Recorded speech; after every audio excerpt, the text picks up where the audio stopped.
When he was shocked, had he seriously regressed to the days before college? Entrance exams, he was back in the Shia Kingdom, at Chung High School number 1.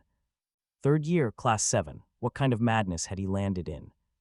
Long ago, the peaceful citizens of this blue planet suffered a horrific catastrophe, the constant invasion of mysterious, secret dimensions. These strain portals led directly to worlds crawling with monstrous terrors. At times they tore open to invade, beastly overlords capable of destroying entire empires threatened the survival of all humanity. To fight back, humans created a way to integrate monster genes. This way, warriors could awaken latent monster powers and unleash godlike talents. Only these awakened elites could protect the world, earning supreme status and honor ordinary citizens could never dream of achieving. Soon, this planet entered a dark era where combat power ruled supreme. All else faded away. Strength was everything. Now let's get into the actual story. The body belonged to a kid named Ye. His past memories flooded in. This was bad. Had he really become a weak high schooler? His classmates sneered at him, laughing that the garbage was having another nightmare. Did a useless loser like him actually think he could pass the exams? Someone yelled that Yesh should just drop out, go home, and find manual labor to do for the rest of his miserable life. Ye quietly realized, as its annoying, arrogant bullies, from what his new memories showed. The original owner of this body had a truly terrible reputation. His parents had died in a tragic accident during his sophomore year, causing him to completely abandon his studies and martial training. His grades quickly plummeted, making him the dead weight of the class. Staring blankly, Yeh grumbled. The previous guy slacked off, but now he had to inherit this humiliation. Suddenly, the instructor called out. The moment of truth was finally here. The genetic modification serum was ready. They needed to stay calm. 3 long years of brutal physical and energy training had led to this exact day, since the original boy had actually studied hard back then. Yeh hoped the teacher would show him some mercy. Well, whatever the case, he was in this body now, so he had to turn his life around. The students gathered in the grand hall for their injections. Now watch. Everyone was anxious to see if they would awaken a mountain-splitting beast or a 4th-tier sea dragon. The powerful awakening serum stood ready. It contained the core genetics of every magical beast documented by humanity. The teacher announced that the injection would unlock one random gene. Typically, the physically stronger you are, the more powerful your awakened gene. The instructor began calling out names, and students nervously stepped forward. One by one, they received the shots. Watching closely, Yeh was completely taken aback. Why were they reacting so weirdly to the serum? Clearly, this was going to hurt. Yeh, steeling himself, confidently stepped up. To face whatever pain awaited, the sharp needle plunged directly in. The teacher stared blankly at Yeh, noting that absolutely nothing was happening. In him, dazed, Yeh wondered if they had used the wrong serum. The school beauty sneered, claiming that Lehigh failed to awaken any power at all. She scoffed that an unawakened warrior is basically just a bird without wings, leaving him completely doomed. No need to fight anymore, he can just go home and live in peace. But Lehigh is seriously annoyed by her constant mockery. After all, she started his bullying, but right then, his whole body starts changing. Bizarre power surges inside. He just obtained the legendary infinite monster gene. The girl tells him to stop pretending, since he is still a loser. But Lehigh warns her to walk away now, before it is too late. He stands tall as a massive, terrifying monster manifests right above him. The shockwave of pure energy blasts everyone in the room backward. They stare at the massive aura. Did he just awaken an rank Diola gene? The crazy flame brings terrifying skills, like scorching breath and molten pulse. Along with spore absorption, Lehigh is shocked. This is an infinite monster gene. Wait, did he seriously just hit the absolute jackpot with this system? His classmates are losing their minds. Is this really that same weak Lehigh? His heavy aura blows everyone away, knocking the beautiful Wang Sik completely unconscious. She only awakened a level 2 magical beast, a fiery clawed scorpion. But what on earth did Lehigh just awaken? He politely apologizes to them, explaining that he warned them to move back, but they simply refused to listen. So when his awakening triggered, it caused some pretty serious damage. Soon, the speakers command all students to report to the testing hall. They need to verify their newly awakened monster genes and martial arts levels. The crowd lines up to use the gene detecting device. This high-tech machine measures their magical beast bloodlines instantly. First up, Ling Yuan awakens a third-level swift spinal beetle lineage. He used to be totally average, but now he is at the top. Then there is Chudo, the undisputed best student in their class. He possesses level 9 martial arts skills and has awakened a top tier. Third-level bloodline, the Ice Demon Dragon. He is the city championship favorite. Even Ms. Liu has level 9 skills and a rare level 4 bloodline. Her underworld sparrow is so massive that its true form could crush cities. Regular warriors would look like tiny ants in front of its supreme, destructive power. Lehigh notes that their top genes only rank at level 3 or 4. So how did he get an A rank? Next up is Lehigh's turn. Immediately, a heavy, crushing pressure rolls off him, suffocating the entire room. He silently reflects on how this brutal world truly revolves around strength. As Lehigh steps up to the machine, it detects level 3 martial arts. But his actual monster bloodline comes back as completely unknown. The crowd bursts out laughing, calling him weak, but Lehigh knows the truth. The device cannot read his god-tier infinite monster gene at all. His status screen reveals his power operates on a completely different scale. By completing system quests, he can infinitely upgrade his monster gene. He is basically the ultimate king of monsters now. Even his teacher is stunned. The teacher asks if he really wants to study alone at home. And only return for the final exams. Nobody thinks he can survive alone. The student kept pushing, insisting he had to get stronger. He knew he was. Lagging too far behind, he needed specialized training if he took the same path. As everyone else, his chances would be 0, but the teacher explained that if Lehigh wanted to become a true warrior, the only real path was college. He knew that Lehigh had awakened his ancient lineage, but his core foundation was too weak. The young man stood no chance of passing the entrance exam, meaning he had to be prepared. To fail, wait a year and try again, but Lehigh looked him in the eye and said he was desperate to get stronger. He possessed a powerful, newly awakened lineage and would absolutely make it if he pushed past his limits. The young warrior added that if the teacher looked into his sincere eyes, he would see he was not lying. The instructor relented. Lehigh left. His family home had already been mortgaged and they received a payout for the accident. The young man figured he had a solid chunk of startup capital. To get stronger, he had 2 clear paths. First, refine his raw combat skills, or second, boost his integration level with the crazy flame of the Demola gene. According to the Infinite Monster Gene database, each day of awakening yields 1% compatibility, but Demola offered a massive 3%. The choice was obvious. His Demola gene absorbed the power of the awakening serum and gained another 2% compatibility. To him, this proved that gene-related serums could directly evolve capabilities. That was the ticket. The young man decided to invest cash. Compatibility was key. He had to hurry and purchase a premium genetic enhancement serum. He scanned his student ID and entered the elite zone reserved strictly for students with awakened lineages. After awakening the crazy flame of Demola, he unlocked a unique sensory talent called the magnetic field of life, letting him detect the biological signals of nearby creatures by expanding his own magnetic aura. He could clearly feel the fiery chi and blood of advanced warriors churning inside them like wild animal spirits roaring for release. The young man could no longer suppress his burning desire to fight. The wild Demola, king of beasts, was destined to conquer every living thing on this planet. Just then, a girl approached him, warning him not to stare so intensely at others. He quickly apologized, explaining it was completely unintentional. The girl guessed he had recently awakened his monster gene and simply could not control his wild powers yet. But what brought him to the warrior center? He replied that he was looking to buy genetic drugs, but this massive place was too confusing. She looked surprised, questioning if he was seriously planning to use advanced drugs already. She warned him that genetic drugs were incredibly expensive and could easily trigger resistance, ruining his chances of ever getting the maximum effect later. Smart warriors usually wait until their lineage hits a dead end before resorting to drugs. She added that at his current stage, he could only take a basic potion of the physical hardening type, costs 400,000. He gasped in shock. Why was it so expensive? He could not afford 5 even with his entire savings.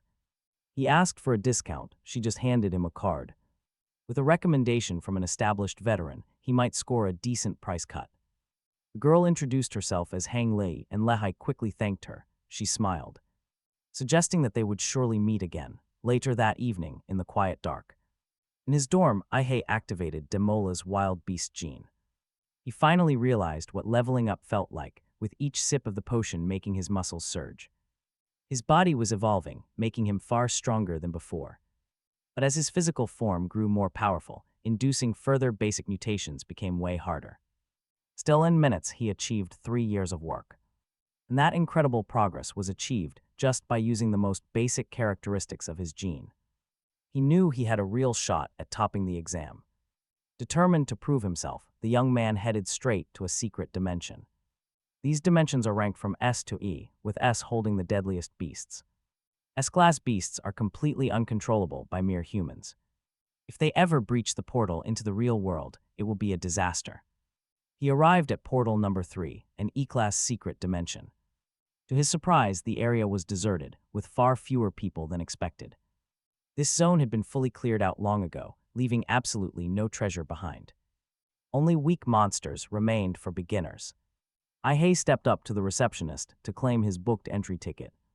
The admin asked him to sign a death waiver. After signing away his life, the young man finally received his pass.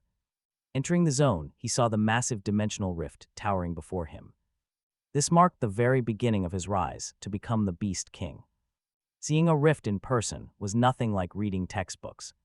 Looking up, he realized he could actually see a swirling, alien starry sky above his head. Suddenly, a hostile rank 1 beast began creeping up silently right behind him. It was a saber-toothed rabbit, launching itself forward with its fangs fully bared. Ihei sidestepped and grabbed the ferocious rabbit by its long, furry ears. Honestly, did this creature think he wouldn't sense its presence? His magnetic life field gene skill activated, instantly crushing the monster. He quickly extracted a medium-quality white magic core from the beast. That core was worth about 1,000 credits in the market. He made easy cash within a minute of entering. However, collecting weak rank 1 rabbit cores was becoming quite pointless. He needed to hunt at least rank 2 beasts to grow stronger. Drawing his sharp blade, Ihei smiled. This rank 2 beast had appeared at the absolute perfect moment. Deep inside Sector 3 of this E-class secret dimension, Ihei kept up his fierce combat against the undead devourer. He quickly recalled monster data from his high school textbooks. The shell on its back was iron-hard, but its belly was soft armor. Ihei activated his martial arts and struck with blinding speed. But the beast countered instantly, forcing him to barely dodge the heavy blow. He realized his current physical combat level was far from enough. Without high-tier fighting skills, he could barely scratch this tank of a monster. Even with his massive inner energy reserves and surging life force from his blood, he could barely use 50% of his strength. This was because his original body failed, so he activated his Imperial Demons. Bloodline Crazy Demola, knowing his stats were about to soar, completely destroying the second-level Undead Demon Devourer right after. He deactivates his transformation, releasing a massive wave of excess heat. It makes the young man feel like a literal jet engine, was the energy. Drained from his very first monster hunt really that high, he felt. Absolutely starving, but then he caught the scent of the magical core. It was a vibrant green, giving off a tempting aroma. He swallowed it. Raising his compatibility by 1%, he couldn't help but think about the hundreds of thousands spent on gene potions for that exact same boost. Still, he turns that frustration into pure motivation. Tonight, he is going to hunt to his heart's content, activating his life field, only to realize that at 9% compatibility, absorbing basic cores will no longer help him level up, in that case at least. They can at least be sold. Arriving at the Crystal Reception Center, the young man hands over 20 white magic cores and 1 green one.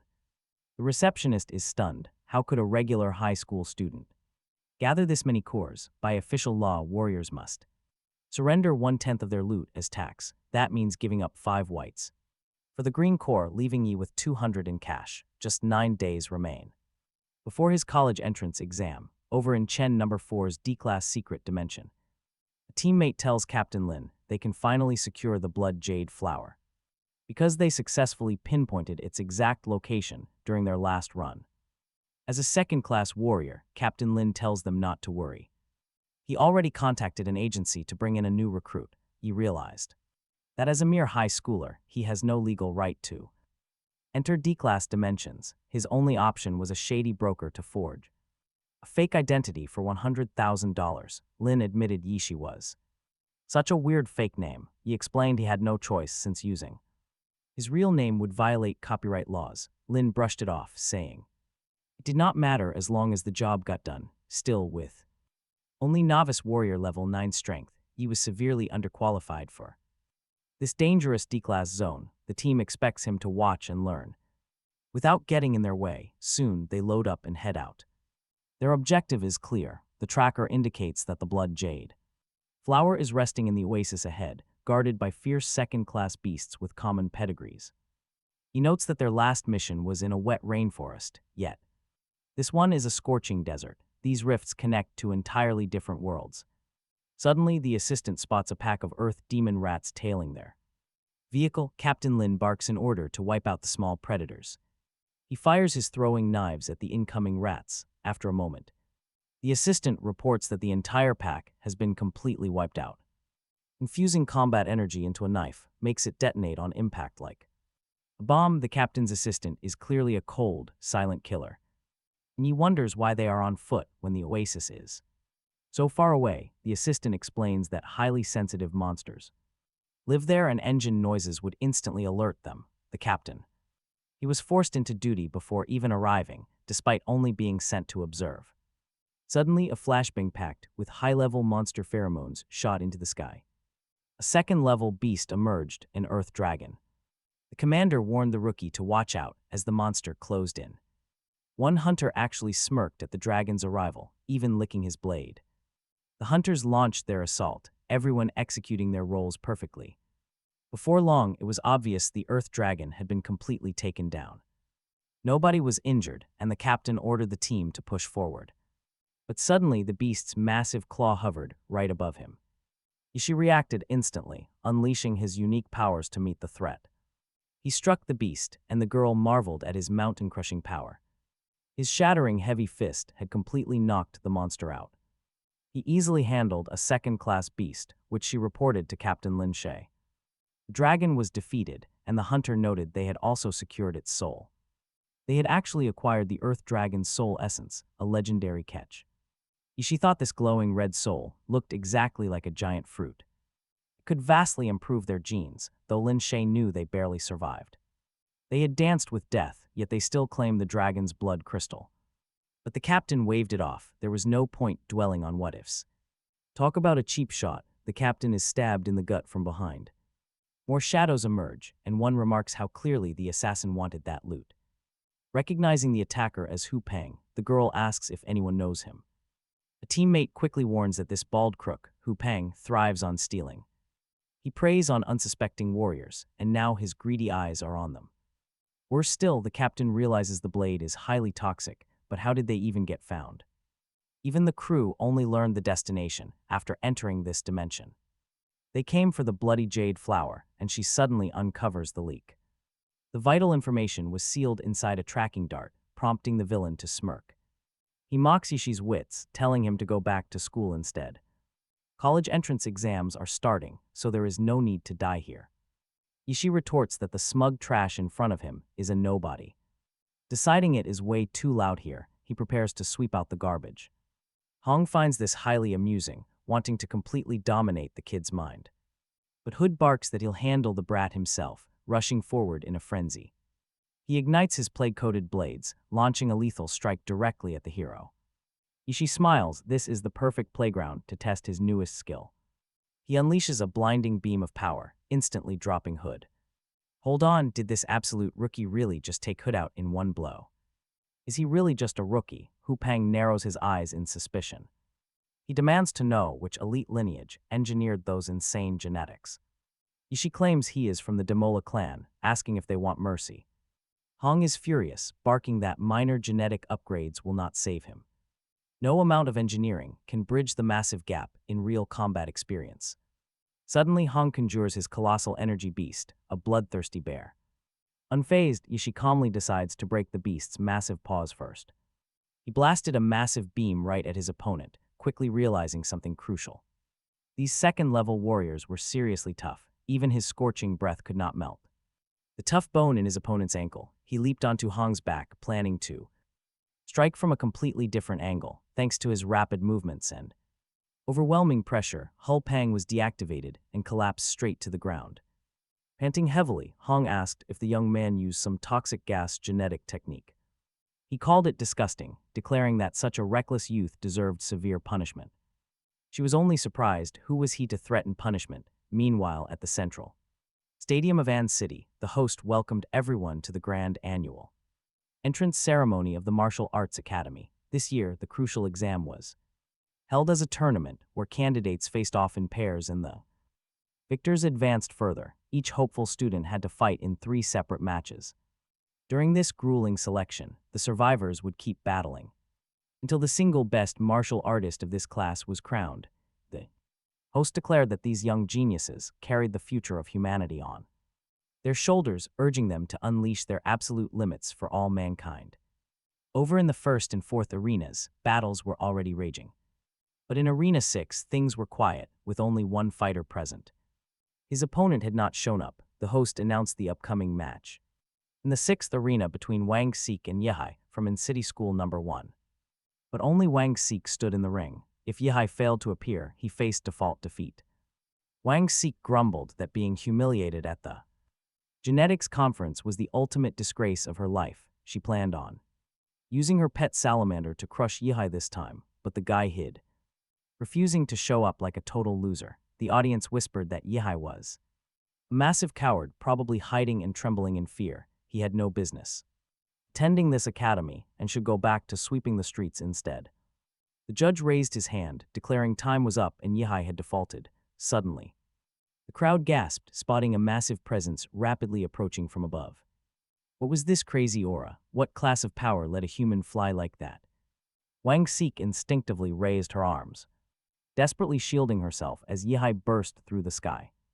He delivered a brutal kick to her jaw, sending her flying. Yehai realized that a few seconds later, and he would have missed his chance. Wang Sik was deactivated, leaving Yehai victorious. Yehai recalled that Captain Lin gifted him the blood jade flower out of gratitude, which had taken time to refine his physical body. Now it was time for the real show to begin. The scoreboard updated, showing the advancing fighters. Long Tao from In City High School Number 4 lost to Yehai, who secured another flawless victory. Yehai from In City School Number 1 swept all 3 of his matches, advancing to the finals. Eager scouts rushed over, desperate to introduce themselves and chat with the prodigy. Elite recruiters began offering him direct admission to the top universities. But Yehai politely declined, stating his heart was set on Huadu University. He had zero interest in other schools. Hearing this, the crowd began to scatter in disbelief. Yehai watched them go, wondering why they doubted his goals. This was the absolute best martial arts university in the Xia Kingdom, and Yehai knew it. In a massive city like this, only a tiny elite could ever set foot on such sacred ground. In their world, strength is the only language. What would the crowd say? When Yehai easily takes first place, suddenly, special agents approach him and flash their badges demanding his cooperation. They wanted to officially reevaluate the young man's actual martial level. During the test, he was registered at the shocking 9th level. The officer couldn't believe Yehai was only a basic 3rd-level warrior just 2 short weeks ago. Such explosive growth is supposed to be impossible. But after digging deeper, they discovered Yehai had been sneaking into a highly restricted E-class dungeon. When questioned, Yehai casually replied that he went there to test his limits. Besides, his late father left a strict message: if he wanted to transcend humanity, he had to push past all physical limits. That was his sole reason for entering the deadly dimension to fight, and during one brutal clash, he completely shattered his own genetic limits. Hearing this, the special agents were completely dumbfounded by such an insane claim. To them, it defied all logic. Either way, this had to be reported to higher management immediately. Meanwhile, Yehai couldn't even understand why he was suddenly under such intense surveillance. Soon, live broadcasts began showcasing proud interviews with the families of other competitors. But Yehai knew he had absolutely no one in his corner. No family, no friends, just him. Then the first match of the official tournament is announced, calling Yehai to the arena. His first opponent is Luweng, a powerhouse from In-City Middle School number 3, the crowd. Already knows Luweng is a formidable 8th-level fighter. Even worse, he's awakened a rare 2nd level. Beast Soul Yeha calmly gestures for Luweng to attack first. Luweng is stunned. Does this guy have a death wish? But our hero coldly notes that who starts first won't change how this ends. Luweng sneers, claiming his opponent is absolutely right. The result is already set and he will be the victor. Luweng then warns Yeha to pray for luck or he might actually die right here. Yeha just smiles, casually catching Luweng's beastly claw midair. He tells him his drive is cute, but he's nothing compared to the monsters Yeha fought in the dungeon. With a single slam, Luweng crashes violently into the arena floor, shattering the concrete beneath him. Yeha looks at the stands, asking if there are any worthy opponents out there. The referee quickly declares Yeha the winner, another total shutdown, over in seconds. And this time, the victim was none other than the top-rated candidate, Luweng. The spectators are completely speechless, whispering that Yeha is as calm as a cloud and steady as the wind, showing the mark of a true master. His skills are on a completely different plane of existence. The gap between them is just too massive to ignore. The crowd goes wild, cheered by pure respect for this rising star. Meanwhile, a silent observer standing nearby watches Yeha's fight closely. This young man mutters that Yeha is the ultimate rival he's been waiting for, hoping to crush him in the grand final. Meanwhile, inside the live broadcast hall of the Hwadu University Admissions Committee, the director barks out an order to gather every shred of data on Yeha within the next 30 minutes. Meanwhile, in the second arena, the Group 2 preliminary fights are heating up. An intense battle between two absolutely stunning female warriors is unfolding. Kai Shaolin, famously known as the Queen, sneers that she can't stand the lifeless, robot-like expression on her beautiful opponent's face. Lu Qingzu, the cold and unreachable flower, remained as calm as ever. Exuding total confidence, Kai Shaolin raised her arm right after the whistle blew. She was completely ready to strike, eager to see how Lu Qingzu would defend. They stood tall, showing off their incredible martial arts prowess. Kai Shaolin taunted her opponent, urging her forward. After all, the stakes in this major arena were incredibly high. But then, disaster. Kai Shaolin realized she fell into a clever trap. Her arm was trapped in a fierce vortex of air, unable to break loose. The competition announcer gasped in utter shock, realizing the legendary Xuan Huan skill was active. This young applicant had already mastered the profound Xuan Huan technique. With raw talent of this caliber, she practically bypassed the need for any entry exams. Her beast arose. Kai Shaolin summoned the ferocious fire tiger. It was clear she had fully awakened the legendary 3rd-level royal lineage, Tiger Claw. Such bloodlines are notoriously wild, marking an absolutely limitless future for her. Kai Shaolin boldly demanded to see her rival face her with the mythical Phoenix bloodline. She roared that no regular martial artist could ever hope to match her. The host yelled as the massive, overwhelming energies of Lu Qingzu and Kai Shaolin clashed. A massive crash, their powers collided, burying the stage in dust. Honestly, the tension here is absolutely unreal. Who is actually coming out of this alive? Through the incredibly dense haze, Kai Shaolin was somehow still standing tall on the battlefield. She staggered, then Kai Shaolin collapsed on the stage, completely drained. Then Lu Qingzu stepped out of the haze, perfectly unharmed. She had completely defeated Kai Shaolin using pure combat skill, awakening her own royal lineage. Spectators were speechless, witnessing a true once-in-a-century genius in action. The next name drawn was Yishi. Shenwen from Qingfeng Private School drew his match. He quickly realized they were in the exact same group, meaning a direct face-off was inevitable. Shenwen smugly told his opponent to watch the upcoming battle closely, pointing out Luisa, a powerful second-year student who trained specifically for Hwadu. Years of grind, Luisa trained non-stop just to enter that school. Yet Shenwen confidently asserted that Luisa stood absolutely no chance against the monstrous Chuzhou. Chuzhou was the top champion from Chun Academy, our hero's own school. The principal of Qingfeng Private School was furious at their immediate loss. He demanded to know how this Luisa actually compared to his own star fighter. Shenwen proudly reminded him that he was the president of the graduating class. Absolute dominance, even his own teammates stood no chance. Shenwen also possessed an incredibly keen sense of smell that he had developed since childhood. To him, Yishi was like a dormant volcano, and trust me, he is about to erupt. The host then announced the next top 8 match, Shenwen versus Yishi. Both combatants stepped up, looking equally ready. Total deadlock, neither side could gain the upper hand. Yishi realized his opponent possessed a strange ability to destroy cells directly. To counter this, he used his refined fighting energy to form a protective surface barrier. This solid defense shielded him perfectly from the deadly radiation. Shenwen was completely stunned, realizing he was facing a truly dangerous and unstoppable monster. No holding back, he had to unleash his best martial arts. These secret martial arts have been passed down through generations of the Shen family. A massive spectral snake slithers from his arm, showing just how fast Yishi is. Yishi is incredibly fast, but he cannot dodge the devastating oncoming blow. The impact crashes directly into his chest, making him cough up fresh blood. The sheer force of Shengyuan's fist is absolutely terrifying. Shengyuan summons a ferocious spiritual bear, shouting that there is no escape. A nearby spectator notices that this strike is far more than just physical. He channels raw combat energy straight into his body, doubling the damage. None of Yishi's prior opponents had any experience facing this level of power. Shengyuan just laughs. He tells him he only has half the story. He can infuse energy into himself and block his rival's flow too. This leaves Yishi completely unable to gather any of his own martial energy. Backed by a blazing fire tiger, Shengyuan launches another brutal assault. A crushing punch sends Yishi flying across the arena, struggling to defend himself. Too easy, Shengyuan declares that his victory is already set in stone. After another fierce combo, the emergency medical team stands ready on the sidelines. The sheer force of Shengyuan's relentless strikes would have broken an ordinary fighter. The match announcer steps up, assuming the fight is as good as over. He declares that a winner has likely been decided, but then everything shifts.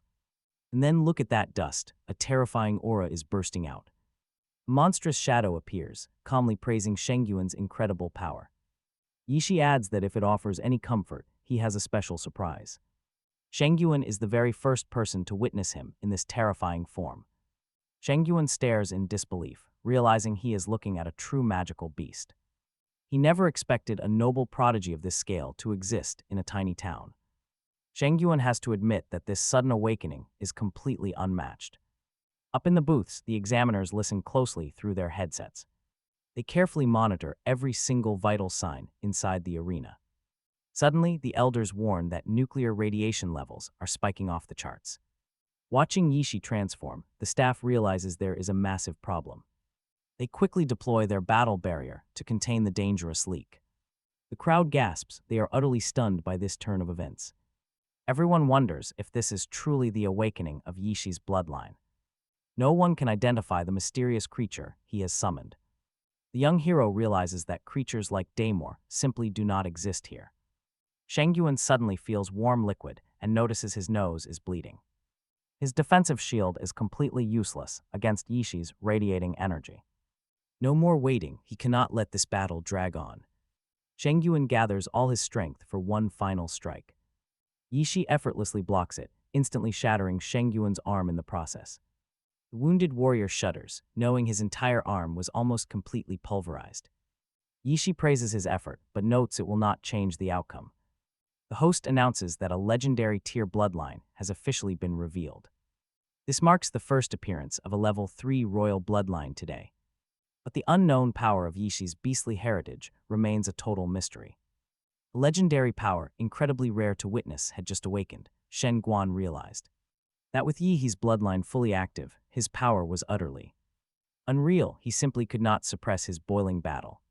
Spirit, his only option now was to back off. The beast warned the big fellow to keep his focus. Now it was Yihi's turn to strike back. Shen Guan grabbed Yihi's arm, muttering that while he could not budge him, his real goal was to slip right behind him, but our hero quickly triggered a magic barrier behind his back to absorb the blow. Yihi turned to look his foe dead in the eye, declaring that his turn had finally come. But then, without warning, Shen Guan dropped his guard and dropped to his knees. He bowed deeply, calling Yihi his big brother as he surrendered. Yihi was absolutely livid. He was fully prepared to strike, but his rival decided to forfeit at the exact worst moment. Our hero felt incredibly awkward. What was he supposed to do with all this built up Power inside him, it was a bizarre sensation, but he knew that. By the official rules, once a fighter surrenders, you cannot continue to strike. He reverted to his normal human form as the beast vanished. The clash was over. He had won, cementing his place as #1 prospect in the entire entrance exam. Meanwhile, the school principal was absolutely seething. Having placed all his hopes on Shen Guan, he demanded to know how the boy dared to yield. Did he not realize how much fortune was invested in him? He threatened that Shen Guan had to settle every single debt before moving on to higher academy, but Shen Guan calmly argued he could not survive Yi's hit and chose survival over pride. Besides, if he had stood there and taken it, would the greedy principal have jumped in to block that lethal force? Shen Guan promised to repay his school debts down the road, but made one thing clear. An ordinary principal has no right to threaten a cultivator far stronger than himself. Shaken by that raw truth, the director backed down. Soon after intense clashes, the elite final 4 candidates of the exams were officially crowned. The school board was thrilled. The chairman noted that loyal old man Liu deserved a well-deserved promotion after his decades of loyal service. Right after the critical tournament, semi-final matchups were drawn. Picking his lot, Yi realized he would be fighting in the first arena. Liu Qingzhu smiled, revealing she was assigned there too. This meant the very first match of the semifinals would be an intense internal clash for the Academy's pride, pitting Yi straight against Liu Qingzhu. The entire crowd erupted into wild debates over who would win this face-off. Betting pools went absolutely crazy online, with massive sums wagered on both sides. Most spectators believed that with her incredible elite pedigree, Liu Qingzhu was bound to dominate. Still, others knew better than to count out Yi. The grand arena was set for this epic semi-final clash. The crowd held their breath in anticipation as the referee announced the 2 powerhouse contenders. Representing their schools, Liu Qingzhu and Yi, raising his hand high.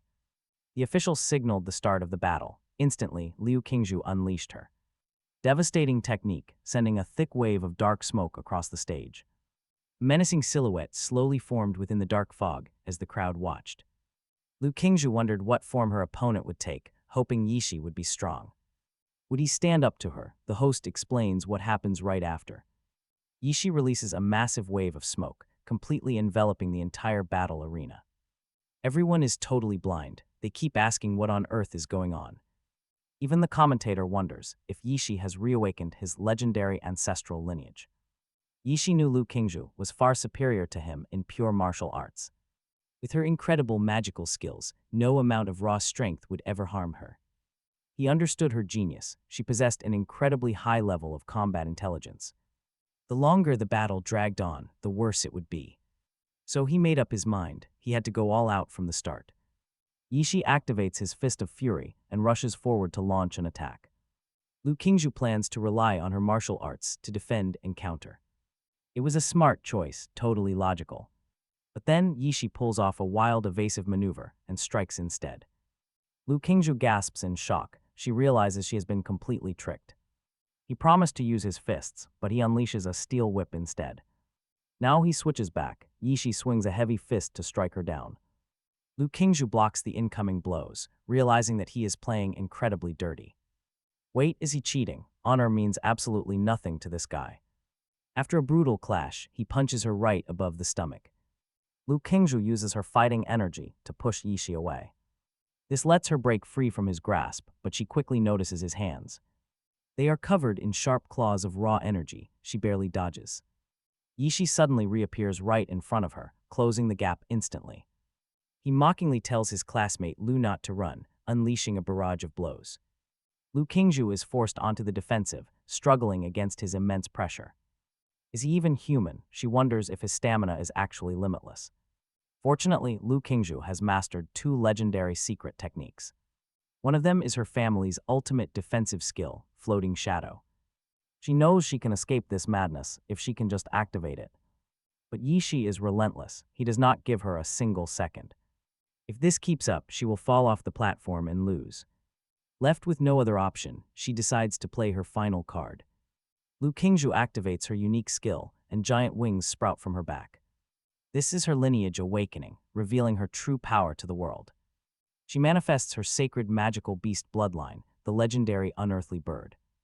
She warns Yishi to be careful because she cannot fully control this form. Yishi smiles and thanks her for being so kind. Then, he confesses. He had only been using half of his strength, but now, he can finally go all out.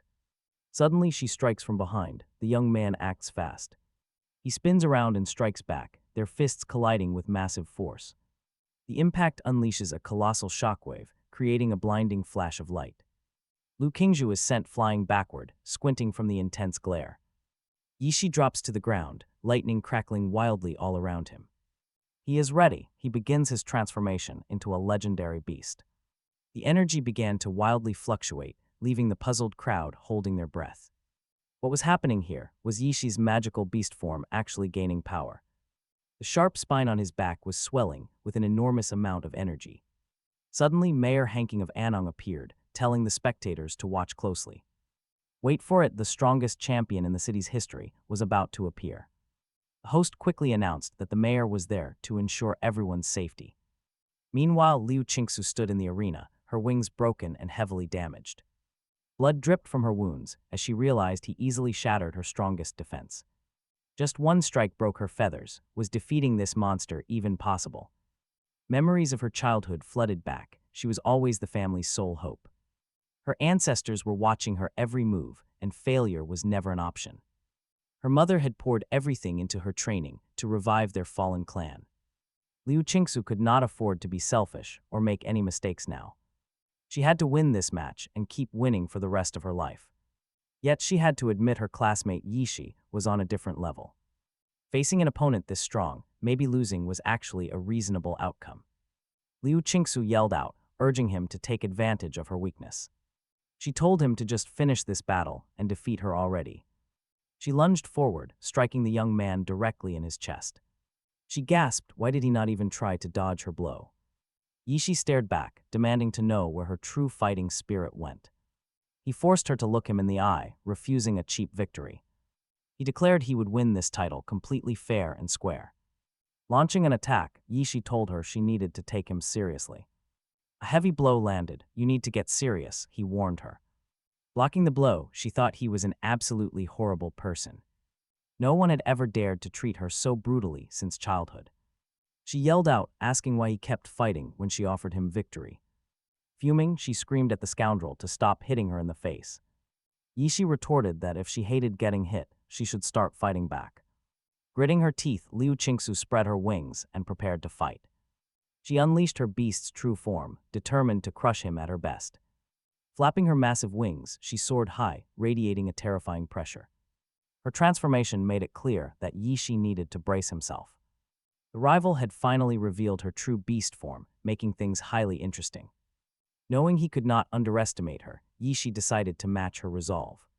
He began channeling his own immense power to trigger his beast transformation. His physical technique combined the demonic form with a massive energy boost. This ultimate form was famously known as the nuclear-like combat body. Now Yishi shouted they could finally have a real, unrestricted battle. Liu Qingsu screamed, releasing a devastating sonic shockwave from her lungs. He blocked, but the sheer force sent him flying backward. Pressing her advantage, she prepared her family's ultimate, hidden technique. Ready for a direct clash, she charged up her atomic breath beam. With ancestral pride on the line, she unleashed the final strike. His devastating atomic breath and Liu Qingzhu's blood spikes formed two powerful strikes, leaving the host wondering if such a clash was even possible. Mayor Hanking quickly deployed genetic technology, raising massive energy barriers in the arena. These walls were completely shattered by the impact, but they managed to absorb the worst of the explosive force. Without the mayor's quick intervention, the audience would have suffered severe injuries. Mayor Hanking realized he had acted too hastily, raising a triple-layered wall that was not as durable as usual. As a result of the impact, Yihai and Liu Qingzhu collided with massive force. No one could have predicted two such incredibly strong candidates in this year's exam. The wounded girl gasped, realizing her magical beast's true body had exhausted its power. Yet Liu Qingzhu refused to give up, insisting she could still keep fighting. Yihai approached his opponent closely, although she thought her blows had clearly hurt him. He remained completely unharmed. Yihai warned her that if she did not immediately purge the toxic radiation from her body, she would end up crippled. But Chingju insisted she did not want to fight, so why was he so pushy? Yihai asked if she genuinely hated fighting, or if she was just hiding her pride. Was she just rebelling and refusing to admit how desperately she wanted to win? The young man added that in battle, he could feel her fiery desire to win. Chingju knew he was right. She had constantly been plotting how to defeat him. That was the exact reason she had abandoned her defense to strike with everything. Even though she hated conflict and wanted to lose quickly, a fire had ignited. During their clash, she had truly felt the raw thrill of the battle. This pure excitement was not for any other person, but entirely for her own sake.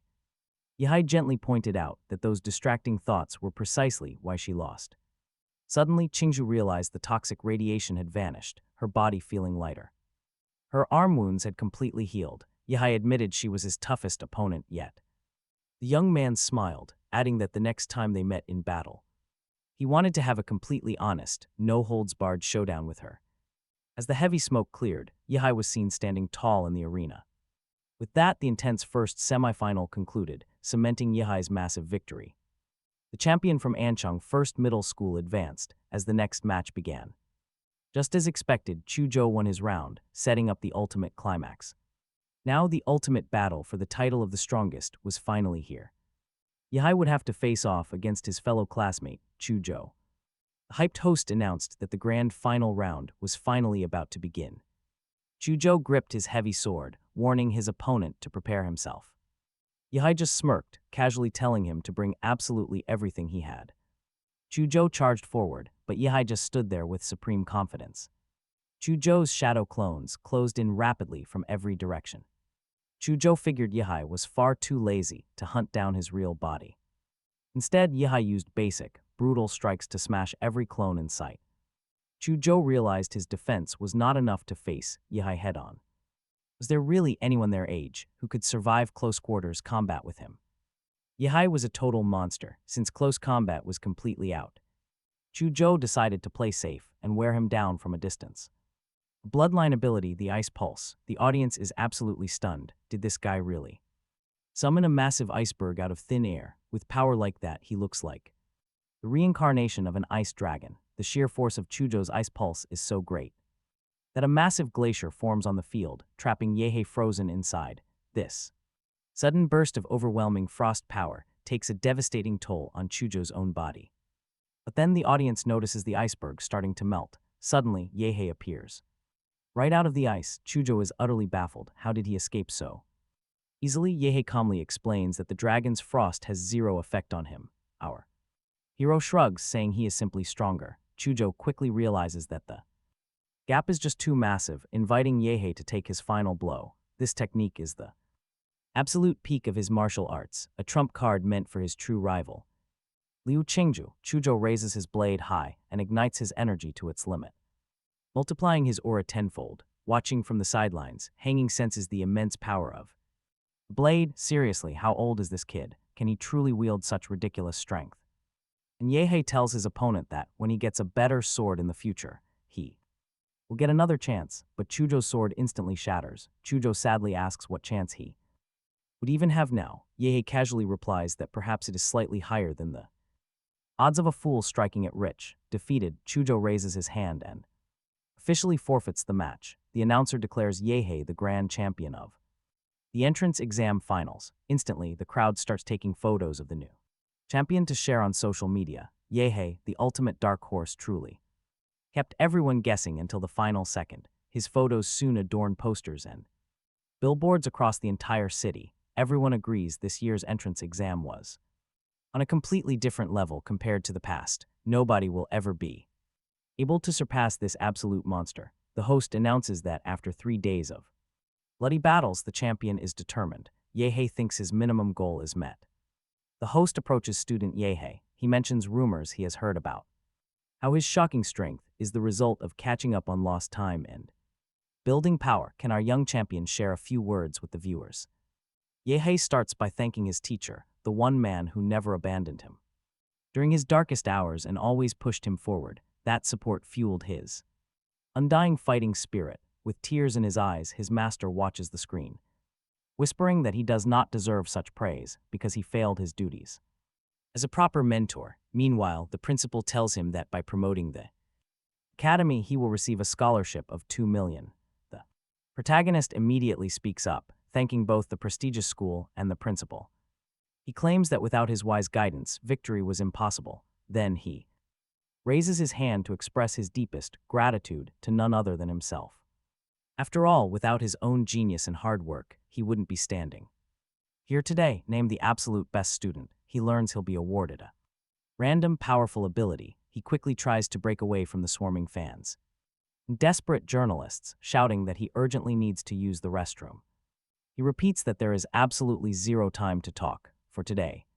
He is completely unavailable. He sprints off, ducking into an empty basketball court. Finally shaking his pursuers, he exhales, but who could possibly be waiting here? He wasn't limited to a single template, meaning the reward system offered endless new opportunities. Just then, a voice behind him offered warm congratulations on his big victory. Was it another annoying reporter? The stranger quickly clarified he wasn't a journalist but was from Huadu. He wanted to discuss the highly sensitive issue of genetic blocks. This took Yehai completely by surprise. He had never unlocked any genetic blocks. The young man knew his powers came strictly from the blood of monsters. Could this random stranger actually know his secret? Who was this guy anyway? The man then asked if Yehai had ever heard about genetic blocks from his father. He nodded. His childhood memories confirmed that exact fact. Wasn't he even a little curious about it? How did a regular taxi driver know a complex term so far outside his daily life? With that, the stranger handed the young man a sealed envelope. He explained that given Yehai's unique status, Huadu was granting him access to a secret document. It detailed Prometheus, a genetic research giant that once ruled the Blue Star. However, several countries banned the organization after a disastrous incident went completely out of control. Consequently, many of its leading scientists had to hide their identities and disappear. Genetic blocking technology had been one of the main projects at Prometheus. A wild realization hit Yehai. Was his father a high-ranking researcher there? Could Yehai himself be the product of some highly classified genetic experiment? The stranger quickly reassured him they had no plans to complicate his life. He only came to share this information because Yehai deserved to know the truth. As someone tied to the project, the young man had every right to know. He added that since Yehai was a top national talent, they would always ensure his safety. Still, all this sudden attention was starting to get on Yehai's nerves. When you become famous, it just draws endless trouble and constant eyes on your back. Finally, the mysterious man said his goodbyes and departed, leaving Yehai with his thoughts. By acing the entrance exams, our hero secured his admission to Huadu University. He also bagged a massive 2 million scholarship directly from the school director. On top of that, he received an extra bonus of 800,000. He can now choose a new major, and let's face it, he wasted zero time jumping back in. Suddenly, a colossal beast appeared right in front of him, unlike anything he had ever seen. It was a D-rank super giant humanoid, likely a mix of different abilities. Merging this giant gene with the DNA of a Demora would yield incredible results. At that moment, Yehai made up his mind to become the ultimate king of monsters. Meanwhile, a mysterious man phoned his colleague to step away from his current assignment. He claimed he had urgent personal business to settle and hung up the phone. Elsewhere, a worker in a protective suit reported some tragic news about a missing body. His brother's remains were nowhere to be found inside the dangerous secret kingdom. They did find traces where his device signal had last been active. Tests confirmed the presence of a small amount of lingering nuclear radiation. The man bitterly recalled warning his younger brother to stay far away from the society. Why didn't the stubborn fool just listen to his warning? He stared at the television screen. Broadcasted there was Yehai, the brilliant champion of the national entrance exams. Surely Huadu University would fight to secure this historic, record-breaking genius. Unfortunately, it was highly unlikely they would ever live to see him actually enroll. He was just about to enter a secret dimension to test his new gene, but right then, a package arrived. Inside was a letter. The sender wanted to team up for the investigation. This unexpected proposal caught the young man completely off guard. Who even writes paper letters? He wondered if it was the time traveler. At Redwood Mountain in Anshan City, a massive crowd had already gathered. No surprise there, this new, top-secret dimension was insanely popular. Yihai and Chujo swapped quick greetings. Chujo noted Yihai seemed stronger. Our hero did not expect Chujo to have such a sharp perception. Yihai bought gene serums to boost his giant humanoid compatibility. Just then Iho asked Chujo about his university plans. Chujo admitted he was eyeing Huado University as his top choice. Iho smiled and suggested they might end up as classmates. Hearing that, Chujo's mood soured slightly. Then the alarm blared. The dimension was opening. Monsters suddenly materialized above Redwood Mountain. Someone screamed, "The secret dimension has officially breached." They had to clear out these beasts to force their way inside. Anyone brave enough could enter Redwood Mountain now. Yihai and Chujo charged directly toward the rift with other warriors. Suddenly, Yihai caught the sharp, metallic scent of blood in ambush. They were waiting, lying in wait here for a very long time. Under national law, all warriors must prioritize slaying these monsters. Without wasting a second, Chujo activated his unique bloodline ability. Unleashing his atomic explosive fist, he began obliterating the oncoming horde. The devastating blows tore through the beasts, wiping them out entirely. When the dust settled, only Yihai and Chujo remained on the battlefield. Yihai casually noted that none of these monsters were worth their time. Chujo stared in shock. Had this guy seriously taken down so many already? It looked as though the fallen beasts had simply melted into nothingness. Yihai had likely unleashed intense nuclear radiation that absolutely nothing could withstand.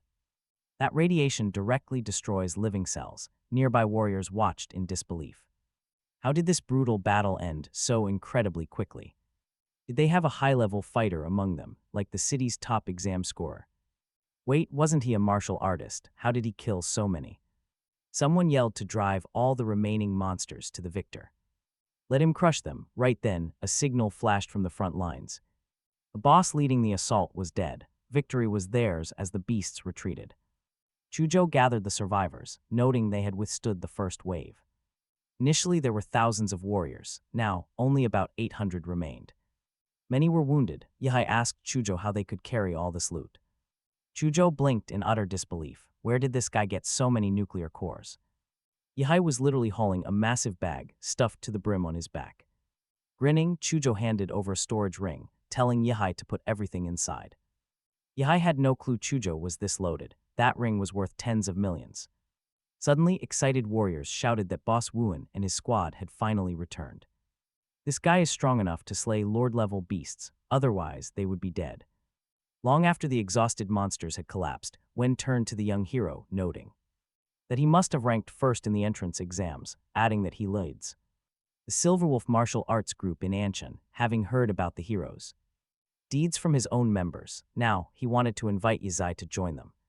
Joining up wouldn't interfere with college, and it would grant him access to some incredible benefits and subsidies. Wen even offered him a contract for their elite S-class division. Just then, a girl rode up to the youths on a flaming wild beast, asking in surprise if Wen had actually rushed out here just to recruit them. She quickly invited Yizai to join her martial arts group, Chengda guaranteeing that after joining, the young man would be allowed to personally use 15% of the group's monthly training resources. Yizai politely replied that unfortunately he wasn't looking to join any group right now. The girl suggested they simply stay friends for now, adding that he could contact her at any time, promising that Chengda would always welcome him. Afterwards, Chuj mentioned that since the beast attack was over, they could finally start their free exploration. Since the forest was massive, they needed to climb high up in the trees to scout the area and make a plan. From up there, the young warriors spotted a colossal creature that absolutely blew their minds. Yizai noted that they still had plenty of time to grow strong enough to defeat these beasts and uncover their secrets in the future. Chujo couldn't help but think that he himself would freeze in terror facing such terrifying, unknown beasts. However, Yizai would surely triumph. He admired how Yizai was not only extraordinarily powerful in martial arts, but also possessed an unbreakable willpower. True warrior indeed. Yizai noticed that the distribution of life force felt unique across this secret realm, but to the southeast there lay an eerie, dead-quiet vacuum zone that seemed completely empty. The young man reasoned that where there is smoke, there is fire and the wildest winds bring the most valuable catch. Pointing in that direction, he suggested they move out. They had to investigate the lake area directly. Arriving at the lakeside, they spotted other warriors, which took Julie completely by surprise. She recognized someone, asking if that wasn't actually her own sister over there. She had never expected him to be so incredibly powerful. Meanwhile, her teammates begged Julie to introduce them to the guy. Yizai asked how long Julie had been waiting by the lake. She replied that they had just arrived and two of their strongest swimmers had already dove down to scout out the depths. Suddenly, one of the divers broke the surface, excitedly shouting that they were about to strike it rich, having hit the ultimate jackpot with a relic. Resting right below them, Julie gasped, absolutely thrilled by the incredible news. Still, some wondered what exactly a relic was and why everyone was so excited. Chujo stepped in to explain that secret realms hold mysterious ruins, left behind by lost, ancient civilizations, which experts refer to as relics. They serve as the very foundation of modern cultivation and genetics. But before they could discuss further, the arrogant young man, who had just emerged, grabbed his weapon, demanding to know who they were and why they were eavesdropping. Julie quickly stepped in, telling Yuang to stop. These guys were actually the top scorers on the college entrance exams. Yuli explained that their strength far exceeded most ordinary warriors, making them a pretty great addition. Joined up, he promised they would help explore the ruins, but Yui asked how they would divide the loot. Yishi replied that since they were only helping out, the rewards would simply be distributed based on each person's actual effort. The greater the contribution, the higher the reward. Yuang agreed and allowed these newcomers to join temporarily, warning them not to get greedy. He noted that it was wise not to make enemies, since these young prodigies could become powerful warriors later. Soon, the entire squad descended to the lake bed. Yu Yang explained that once they passed through the cave, they would find the ruins. Yu Yang looked around, suddenly asking in total surprise where Li Wei was. After all, he had told him to wait inside. One guy suggested that Li Wei might have found the treasure and slipped away first. Yu Yang tried contacting him by radio, calling for Li Wei to respond right away. Only silence answered. He asked if they had checked for any monster tracks when they first found the cave. Yuang replied that they had not. They set off decoy bombs, but absolutely nothing showed up. The girl warned it was too dangerous now that Li Wei had disappeared. Asking if they should even continue, Yuang insisted they had to keep going. If they did not grab the riches and fame right in front of them, they would stay low-level warriors forever. He snapped that anyone afraid of dying should leave. Only those who wanted to strike it rich should stay. Nobody turned back.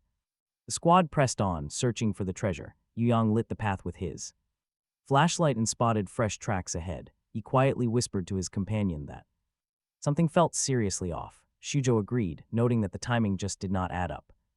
Huang Yuli pointed out that their team had arrived at the lake quite recently, no more than 10 minutes ago, yet Yang and Li Wei had already found this cave at the bottom of a massive lake, passed through, and discovered a secret path to the ruins. It honestly seemed like they had some cheat code, like a map hack. In a game, Shujo whispered that this was a trap, should they warn Yuli and leave. He replied that there was no need to panic, since he had a plan. The young group spotted a monster core. It had completely lost its shine, looking incredibly ancient and weathered. No wonder they met zero sea beasts during their dive. They had been devoured long ago. Yuli then asked Yuang where the actual relic he promised was. Suddenly, the girl gasped in terror and pointed directly upward. Li Wei's lifeless body was dangling from thick vines. He was dead. Yuang fell to his knees, grabbing his head as he screamed, demanding where the relic was and why it was gone. Where did it go? Suddenly, Yuang screamed that the vines were behind everything and warned everyone to run away immediately. But right in that very next moment, Yang's head violently exploded as deadly vines burst out from his corpse. The terrified warriors scrambled to escape. Yang was dead too. Yishi watched in complete shock, wondering how anyone could have guessed a monster could be this clever. After attacking those two, it had parasitized the brain of one, using him as bait to lure in fresh prey. They had walked right into the creature's feeding grounds. But to make things worse, the beast completely blocked their only escape route. It clearly had no intention of letting anyone leave. Shujo whispered that he had seen a terrifying beast controlling these vines, a level 2 royal class threat. A ghostly demon vine. Yuli warns that royal class beasts defy normal scaling. They are simply too powerful for level 1 warriors to even face. But Yehei does not care about some rank. He is going to destroy it. Before he can move, the defensive barrier suddenly shatters with a loud blast. A new warrior appears, shouting that he came specifically to destroy Yehei. He is an elite level 8 fighter, surrounded by a thick, bloody haze. Yehei is completely caught off guard. Who is this new threat? This newcomer heard about someone using radiation to wipe out a monster tide. That legendary battle happened back in the Redwood Mountain dimension. He tracked Yehei all the way here, hiding his presence to stay unnoticed. He crept quietly into this underground cave, keeping a safe distance. But the squad spotted him anyway, blocking his path with a massive boulder. He immediately stopped breathing to play dead, hoping to fool everyone. Yet somehow Yehei still sensed him. This target is incredibly sharp.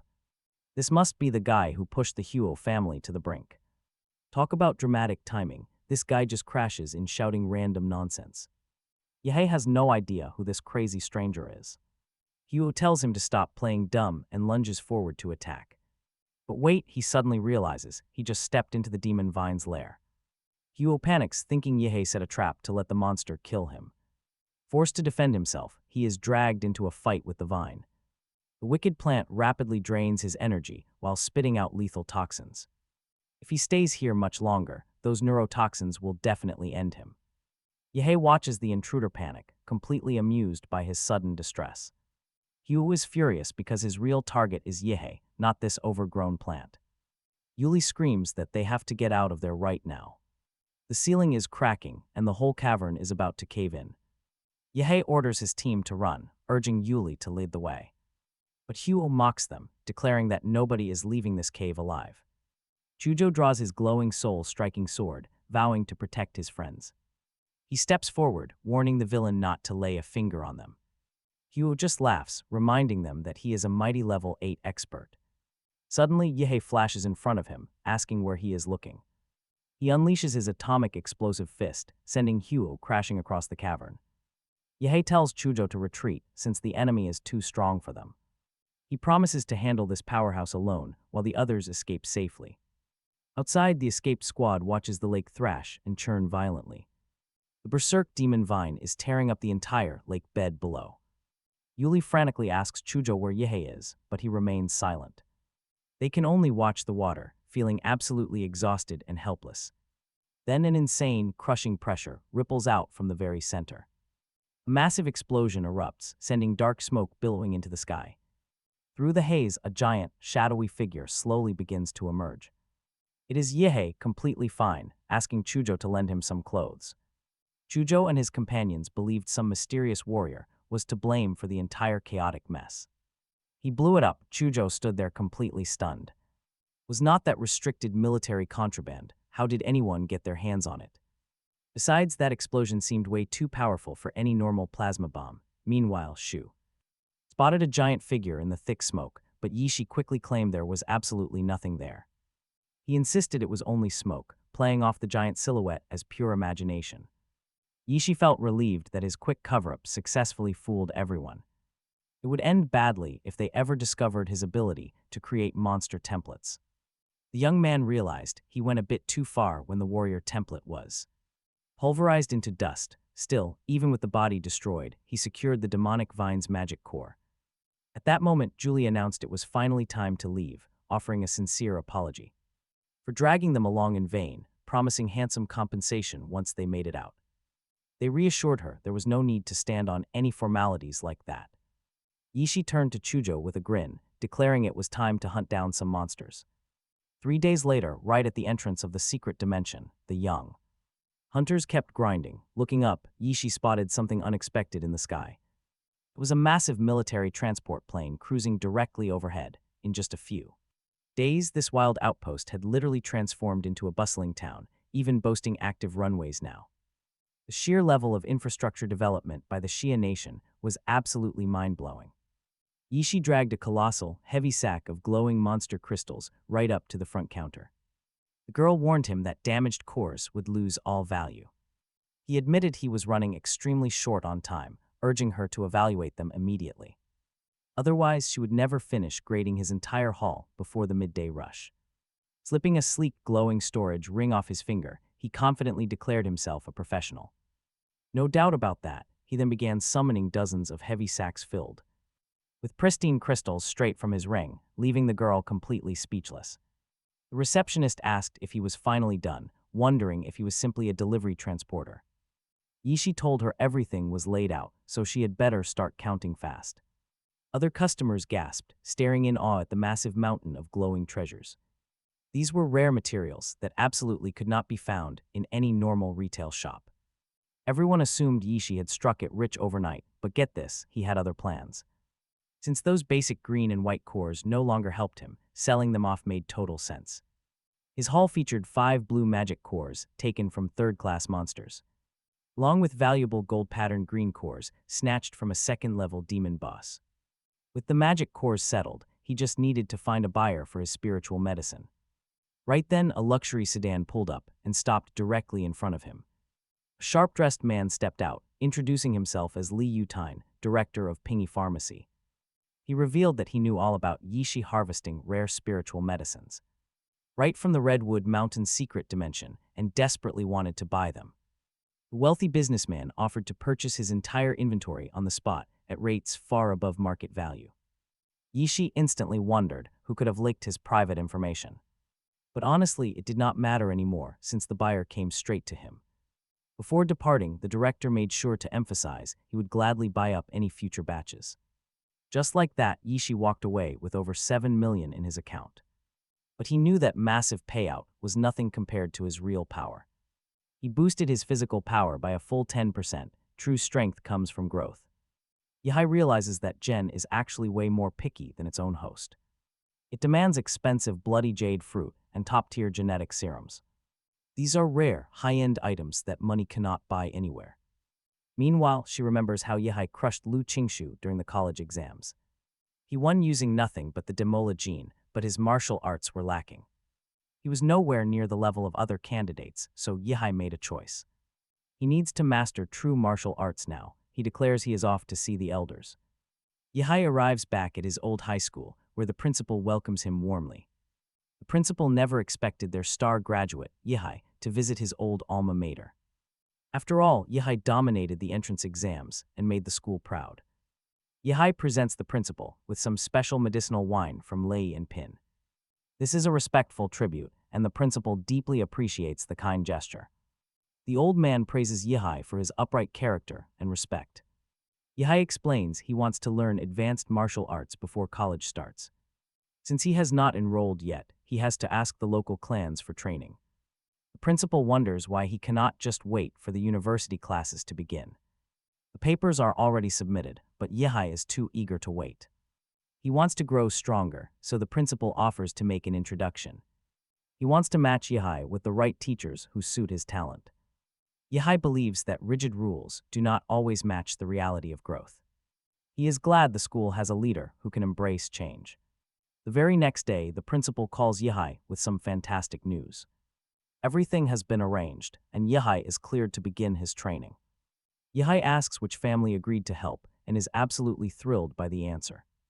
The prestigious Lu family has agreed to teach him their private, secret techniques. Out in the suburbs, a young man speeds on a motorcycle with his sister. She praises her brother Guy for being incredibly cool and fast on the road. Guy brags that he has even better tricks up his sleeve. Then, a cyclist appears. The rider warns Guy not to get distracted at such dangerous high speeds. One slip could cause a crash and leave his family in tears. Guy gets furious. Who is this guy trying to race on a cheap rental bicycle? The sister thinks the biker is manly, but then the cyclist speeds past them. He easily overtakes the motorcycle and calls out that they will meet again. The girl is utterly shocked, since when can a rental bicycle move that fast? It felt like an airplane just zoomed past them on the highway. Guy arrives at the destination and gets off his bike, marveling at the estate. The massive, beautiful estate before them belongs to the famous martial arts clan. Yihai senses powerful life signatures of several masters nearby as the gate opens. The girl approaches and greets Yihai. He jokingly asks if Lu Qingshu is unhappy. She replies that her mother personally ordered her to welcome the young guest. She leads him inside, where the head of the Lu clan, Lady Qin Lan, waits. Qin Lan steps down to welcome Yihai warmly. As Yihai looks at her, he thinks he finally understands why Prime Minister Xiaocha loved other men's wives. Meanwhile, Lu Qingshu stands obediently and quietly right beside her mother. Qingzhu tries to explain, but her mother quickly silences her now. Xinlin tells her not to worry. She watched their entire battle live. Qingzhu fought incredibly well. She was truly a fierce opponent. Even if Yehei enters Huadu College with his current strength, he is a dark horse. There is absolutely no reason for her daughter to blame herself at all. Xinlin points out that Qingzhu's brother simply lacks leadership potential. He cannot lead, only her daughter can shoulder the Lu family. Beyond those heavy duties, Qingzhu is a remarkably beautiful girl. With their father gone, the household has no internal backing at all. They were forced back to Anne. A powerful marriage proposal is coming. If a powerful clan demands her hand, they cannot say no. That forced marriage would completely dismantle the Lu family and their entire legacy. Everything would go to strangers. Xinlin asks her daughter a question. How would she feel if introduced to Yehei? He is quite strong. He comes from a very simple background and has a bright future. No greedy ambitions, they can slowly grow close over time. Xinlin warmly welcomes the young genius right into the Lu family home. Yehei greets her respectfully and offers her a very polite gift. Xinlin asks the school principal to explain the boys' urgent request. He wants to learn their advanced arts, guided by Qingzhu. Yehei is completely stunned. Did this woman really just agree so easily? Her daughter will guide him directly to the family training pavilion. Because their secrets cannot leave those walls, he has exactly 1 day. 3 grand martial arts await. Whichever he masters is his choice. Yehei nods in deep understanding and respectfully thanks the Lu family in advance. Xinlin notices he thanked the clan rather than her personally. He wants a genuine connection with their house. This is perfect. They will ensure he keeps his word. He is quite clever. Under her heavy gaze, Yehei feels incredibly uneasy and uncomfortable. As they walk to the pavilion, Yehei notices that Qingzhu avoids him. She quickly stammers that absolutely nothing is wrong as he steps closer. His sudden closeness makes her blush. Qingzhu leaps back quickly. Why is he standing so close? Soon, they reach a massive wall. Qingzhu explains that this massive door is crafted directly from holystone. Mined from a secret dimension, it fully absorbs powerful master-level strikes. Yehei asks if he can test it. Qingzhu tells him to try. She silently thinks he is bizarre. Why is he not amazed by this? Then she notices that glowing blue power, triggering bad memories. Yehei swings his fist, punching the heavy stone wall with all his force. Pain shoots through his hand. The young man notes that it felt incredibly strange. It was like dipping his hand into deep mud, which absorbed the impact completely. Qingzhu quickly guides him inside to choose his own secret martial art. She explains that their styles are divided into specialized categories. These categories include defensive, physical, and sword mastery techniques. Once he chooses a path, he can use the map. Yehei asks about the. She leads him into a hidden stone room. To access the ancient martial arts of Shen Huang, she explains. He will need a special keycard to enter. Qingzhu quickly warns Yehei that. Mastering the Shen Huang technique takes time. Real progress is slow, and she doubts. This martial art suits him. She offers him other technique books that are far more suitable. Yehei simply asks if she is worried about him. Annoyed, Qingzhu snaps back that she knows exactly what she is doing, before turning away to end the conversation. She mentions that the vault housing the true secrets of Shen Huang is highly secured. It is built from an incredibly rare black stone. Soon, the heavy doors slide open. Allowing the two of them inside, Yehei steps into a room lined with ancient vaults. Qingzhu notes that he cannot master this legendary technique just by staring at it.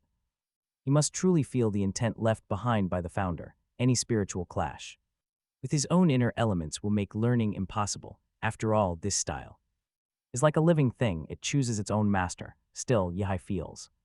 But get this, Yehei feels a fated pull, as if born to conquer it. He opens the vault, only to freeze in shock. Instead of a manual, the treasure is a stone statue. He mirrors the statue's stance, wondering if this is the feeling Qingzhu described. Qingzhu explains that the founder's intent can dwell in anything, statues, paintings, even basic everyday tools. It is a profoundly mysterious art. Only a true master can breathe their own will into an object for posterity. She turns around, leaving the young warrior alone to face his destiny. She says the rest is up to him. Yehei is left completely bewildered. She gave no instructions, repeating only that he must feel the truth himself. If fate wills it, he will succeed. Yihai shrugs if it is truly up to destiny. He might as well get some rest. He lies down on the hard floor, reasoning that this trial must take place within his mind. Currently, his fighting spirit is flat, and his demon core remains completely inactive, leaving him feeling ordinary. Luckily, his latent monster gene is still active. Suddenly, a booming voice echoes, claiming only a true warrior can master Shen Huang, while others rot in the dirt. The spectral guardian demands that he show his strength, to Yihai's shock. The figure manifest before him looks exactly like the stone statue come to life. He warns that once the storm hits, thousands of vicious ghosts will swarm the temple. Yihai must guard the area and stop the dark spirits from destroying the bodhisattva. Success means gaining the power to shield his home, but failure carries a grim price. He will lose his sanity, devoured by the horde, his martial path shattered forever. The spirit tells him to run while he can, but Yihai knows the trial has officially begun. Water drops fall from the ceiling, clutching a heavy sword. He stands before a massive, terrifying beast. At least they did not leave him. Unarmed against a horde, the Guardian explains that these spectral monsters are the lingering remnants of past martial intent. Now, a seemingly ordinary kid stands ready to defend the ruined temple. To the specters, he is just seeking death. They laugh at another fool rushing to his demise, mocking how weak candidates have become. The Guardian mutters that he always ends up dragging away the corpses of failures. Suddenly, Yihai unleashes a brilliant display of swordsmanship, easily parrying every strike. The Phantom Master gasps in shock. Not a single spirit can pierce his guard. Yihai grins. Perhaps this whole trial is just another system to exploit. This legendary protective field automatically guards him and makes his body invulnerable. The boy was delighted, realizing his body was now completely invincible. The master was stunned. The young man had not even mastered the art, yet he survived. How? Yishi said. He had simply trained like a madman. The master accepted that weak excuse. Since Yishi could defeat ghosts, the old master would fulfill his promise to pass on his legacy, but could Yishi survive the power? The giant statue shattered, exposing a dark well at its stone base. The master explained that the well sealed the remnants of evil spirits and the devil in the flesh style. It urgently needed cleansing. Yishi plunged into the well without hesitation. The master marveled at this boy's incredibly rare attitude. During his own glorious golden age, the old master conquered the most brutal S-rank dimension the world had ever seen. He wielded the dark devilish technique until his life force and chi stopped working together. Evil spirits took over, destroying everyone he loved. To prevent further disaster, the old master decided to destroy himself completely. Before his death, he forged a vengeful ghost from his soul, trapping it inside a statue. Even though those evil spirits lost some power, a common warrior could never survive them. If Yishi could conquer this, he would surpass the master himself. Meanwhile, Qingzhu and her mother watched from the observation room. The young girl asked her mother what was happening. At that moment, Yishi was writhing on the floor in absolute agony. Qinlin watched his struggle with keen interest. Qingzhu noticed that when Yishi first fell asleep, he had a goofy grin on his face as if dreaming happily, but now he was twitching, his whole body bleeding. Qinlin explained that the girl's grandfather had mastered the third art of Shen Huang late in life. He tried before, but never expected the statue to reject him so violently. The mother added that since then, no one in the family had ever managed to master this martial art. Because the power is too bizarre, it is impossible for normal humans to comprehend it. How did Yishi pull off this impossible feat? Get ready for this. Suddenly, Yishi woke up and cheered loudly with pure joy. Qingzhu suggested that this guy had mastered the art in a way completely different from what her mother had described. Yishi silently thanked the old master for the teaching. The master realized this was the most talented disciple he had ever witnessed. Perhaps he could uncover the truth about the secret dimensions. None of their predecessors had ever achieved this. Now, it was up to the new generation. Yishi muttered that the master was wrong, since he was simply using cheats. The young man realized his flesh had imprisoned the demon, and his body was on fire. Even though his base stats did not rise, he had fully mastered the legendary martial art of Shen Huang, making him far more dangerous in battle. Women rushed into the room, and Qinlin asked if he had truly managed to Master this complex style. The answer was yes. Chinlin asked how that was possible. If it were her daughter, she would need at least a week without sleep. Did he really master it in 1 hour while sleeping? Qingzhu. New people called her a genius, but a real monster now stood right in front of her. Yishi figured the women did not believe him, so he prepared. To prove his new strength, Lehai summoned the dark spirit he now controlled. He retrieved it from the spirit world, functioning like a game spell. It boosted his attacks, making them highly aggressive, which stunned Kingsu. She heard the terrifying roar, wondering if this was what Ye meant. To Jinlin, this young man was truly, completely unimaginable. Yishi noticed Jinlin's daughter nearby, thinking she should be more reserved. He hated being called prime minister, but Shinya quickly spoke up. She noted Yishi mastered one art of Shun Huang, asking if he wanted to start learning the remaining two since the day was still young. The mother thought her daughter was incredibly naive, recalling how she once refused this guy, but now wanted to give him all their wealth. Talk about a total turnaround. You cannot just throw away the Liu family jewels, but Yishi refused.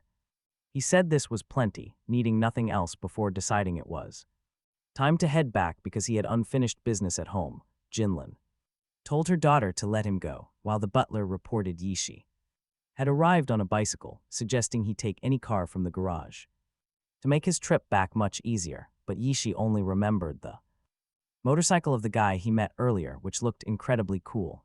Yishi asked if they had any motorcycles available in the garage. The woman promised to give him the finest motorcycle from her son's personal collection.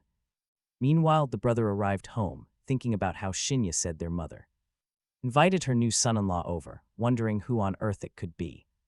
His sister was a genius beauty, with absolutely nobody able to match her. He also recalled that annoying cyclist who had angered him by scaring away his girlfriend, praying they would never meet again, but destiny had other plans. Suddenly, the brother saw a rider heading right toward him, realizing in shock that it was the same cyclist, now speeding on his very own motorcycle. Elsewhere, Yishi realized that dry monster cores tasted awful. Fortunately, his spices and seasonings were ready, and he needed some sauce to improve the overall flavor. He decided to try the blue core first, combining it with hot wasabi. The young man noticed his overall stats had improved, but needed to upgrade something else. Transporting to the secret dimension of Mahogany Mountain, he used the gene of a massive humanoid, standing nearly 50 meters tall. Compared to normal monsters, it was a giant. He wanted it even bigger. He resolved to pump everything into this giant humanoid gene. Next, Yishi decided to eat the golden core of a second-level demon, screaming from the unbearable pain as his body burned. It was hard to tell if it was the core itself or simply too much wasabi. Still, Yishi unlocked a rare mutation, realizing this meant his monster genes would receive the unique attributes of entirely different monsters. If the new attribute turned out good, it would be amazing, but otherwise things would go bad. Yishi agreed to proceed, successfully unlocking a powerful S-rank nuclear gene. Once this insane gene reached compatibility, there was a chance of it becoming the starry universe of Demola, which sounded like an incredibly cool power-up. He had to achieve compatibility as fast as possible, just before a blinding flash erupted. Shadows flicker outside the window. Is it an attack? Armed soldiers are suddenly everywhere. They flood the city. The commander orders all gates sealed to trap their targets inside. No escape. Every street must be searched. Suddenly, a heavy knock rattles the door. Lehai is completely shocked since he lives as a recluse. Nobody should visit him right now. But instead, a mysterious figure breaks straight into his room, slipping through the window. He demands answers, but the intruder realizes this kid is not so simple. The girl admits she only came to hide her stolen loot and quickly leave. But since he saw her face, she will have to eliminate him. Lehai just sighs, thinking that he has plenty of cash to buy a brand new apartment if needed. The girl asks what he is mumbling, so Lehai calmly tells his uninvited guest to consider herself already dead. Meanwhile, the military surrounds the building, reporting that the armed fugitives are fighting back. They must be arrested, the man yells. That Yao Yaim must escape with the golden gene while Zhou Yi covers her retreat. Suddenly, Zhou Yi activates a forbidden blood-burning technique, daring the entire army to attack. Suddenly, Yao Yaim teleports right next to him. Zhou Yi asks in utter shock, "What happened to her outfit? Wasn't it white? Why is it suddenly pitch black?" Yao Yaim explains that she successfully hid the target item. They must flee now. An explosion rocks the area. The escaping duo ends up near a ruined building. Yao Yim gasps. That they finally managed to shake off the police. Joey notices that her Nan armor is completely repaired. Suddenly, Lehai steps out from the shadows. The young man calmly remarks that this lovely lady never explained her sudden break-in. Maybe they wanted his neighbor's apartment, but got the wrong door by mistake. He chuckles, adding that as a penalty for breaking into his quiet home. He is going to have some fun with both of them. Joey is stunned. How did this kid track them down? Lehai easily sensed the energy radiating from Yao Yim. Lehai tells them that if they actually know how to fight, they should stop talking and get to it. Yao Yim smiles, calling it a great chance to test the terrifying devil incarnate. Joey senses extreme danger, but it is already too late. Lehai strikes instantly, and the brutal impact sends Joey doubling over, coughing up blood. Yao Yim realizes this kid possesses top-tier martial arts. She demands to know his master's identity. Lehai calmly replies that he trained under Dimol. Yao Yim is completely blank, having never heard of that name. Who knew a backwater town held such monstrous talent? Joey snarls at Lehai, warning him not to be arrogant before a noble 6th-rank master. No low-level fighter can match his might. Joey morphs into a giant monster, charging straight at Lehai. Our hero does not even flinch, grinning that he prefers things rough. Yao Yim stealthily slips behind Lehai, confident he has no idea. Her stealth suit makes her completely invisible, but Joey snaps that Yao Yim is useless and cannot do anything right, leaving this target entirely to him. Yao Yim watches in shock. Has this opponent's durability really skyrocketed this much? Joey boasts that his true lineage is the ultimate armored rhino demon, capable of shrugging off heavy artillery. He is completely invincible. The rhino demon roars that his offensive power has spiked just as much. A massive cloud of debris explodes, swallowing Lehai. Joey laughs that the kid stood absolutely no chance against the raw might of the mighty iron rhinoceros. He looked around, completely unable to figure out where the guy had gone, when suddenly a giant beast appeared right before Joey, leaving the mutated rhino totally stunned. What on earth is that? Joey stammered, wondering where this demonic beast had come from. Did he actually transform? Yao Yim finally materialized, absolutely terrified by this towering giant. She knew she had made a terrible mistake. Why did she provoke him? Now her partner, Joey, was likely about to get completely pulverized. No escape. She had to stand her ground and fight to the end. A thin molecular thread materialized in her hands as she charged forward. This ultra-thin wire was drawn directly from her high-tech nano brush tool.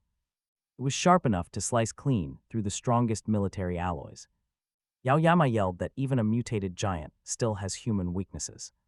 But the attack failed completely. The molecular thread did not do anything. He stood completely unharmed. Talk about a bad matchup. Then, a sudden explosion erupted. A blinding flash. It lit up the entire night sky in an instant. The last thing Yao Yim saw was a burst of brilliant blue light. Smoke cleared. She materialized right before the wounded Joey. It was his turn now. Joey gasped that he was facing an absolute monster. With no strength left to resist, he could only listen to Yishi's cold warning. Those who take lives must be ready to lose theirs. Joey sneered back. If he was going down, he would drag Yishi straight to hell. He laughed, revealing that the dead Yao Yim had hidden a treasure in his home. It was the golden gene, and now everyone would hunt Yishi down for it. He warned him to run before delivering a final blow to silence him. You talk too much, Yishi muttered, realizing the police were already nearby. He had to quickly dispose of this body before the authorities arrived on scene. Yishi looked at the massive hole blasted in the adjacent building. He had definitely overdone it this time. Back home, he called Ms. Chinlin. After asking about the investigation, she told him it was best to lay low.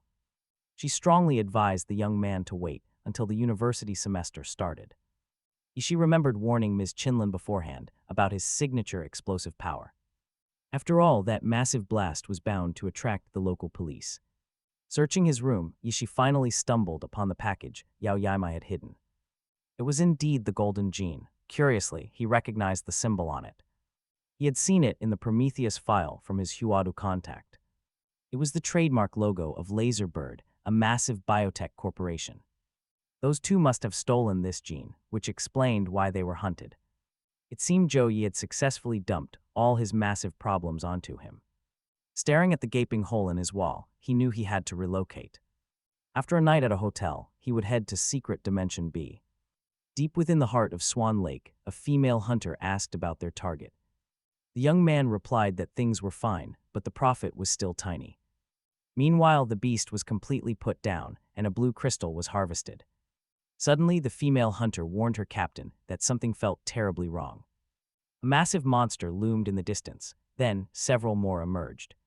They turned and sprinted straight for them, led by a level 5 bloody monkey. A terrifying Lord-class demon monster approached. The hunters panicked. They retreated to warn the military of the massive approaching horde. This city could not survive. They desperately needed master-class support. Grandmaster-level warriors, high-level monsters rarely left their territory. Why invade here? The hunters pushed themselves to run even faster. Danger was imminent. A terrifying Lord-class demon monster had appeared. It emerged in the Swan Lake secret dimension, leading a massive horde. Helpless locals screamed for reinforcements, unable to handle the threat alone. A giant boulder crushed a hunter. Escape was no longer possible. The blood-drenched monkey shrieked that the path was open, full speed ahead. News quickly reached the city that the Swan Lake beast wave was approaching. Estimated arrival time, 20 minutes. All military forces were immediately mobilized. Every soldier headed to the front line, along with every skilled craftsman. Everyone had to defend the city. Residents were ordered not to panic. Strict order was required. Absolute chaos erupted at the local train station. Announcements blared that only children and students could board the trains now. If the city fell, the children had to survive, the mayor paced. He demanded to know if anyone had agreed to send urgent help. His assistant reported that monster wave warnings were flashing across the nation. Other regions were completely overwhelmed and could only defend themselves. Even safe cities refused to help, focusing entirely on their own fortifications. Everyone was bracing for disaster. The desperate mayor had one question. Could Huadu not send even one grandmaster? Hanging shook his head. A secret S-class dimension had appeared near Huadu, drawing everyone. Every master was sent there, no time left, they were alone. The war had begun, they could only rely on their own strength. Inside the arena, Yishi and Chujo practiced their close combat skills.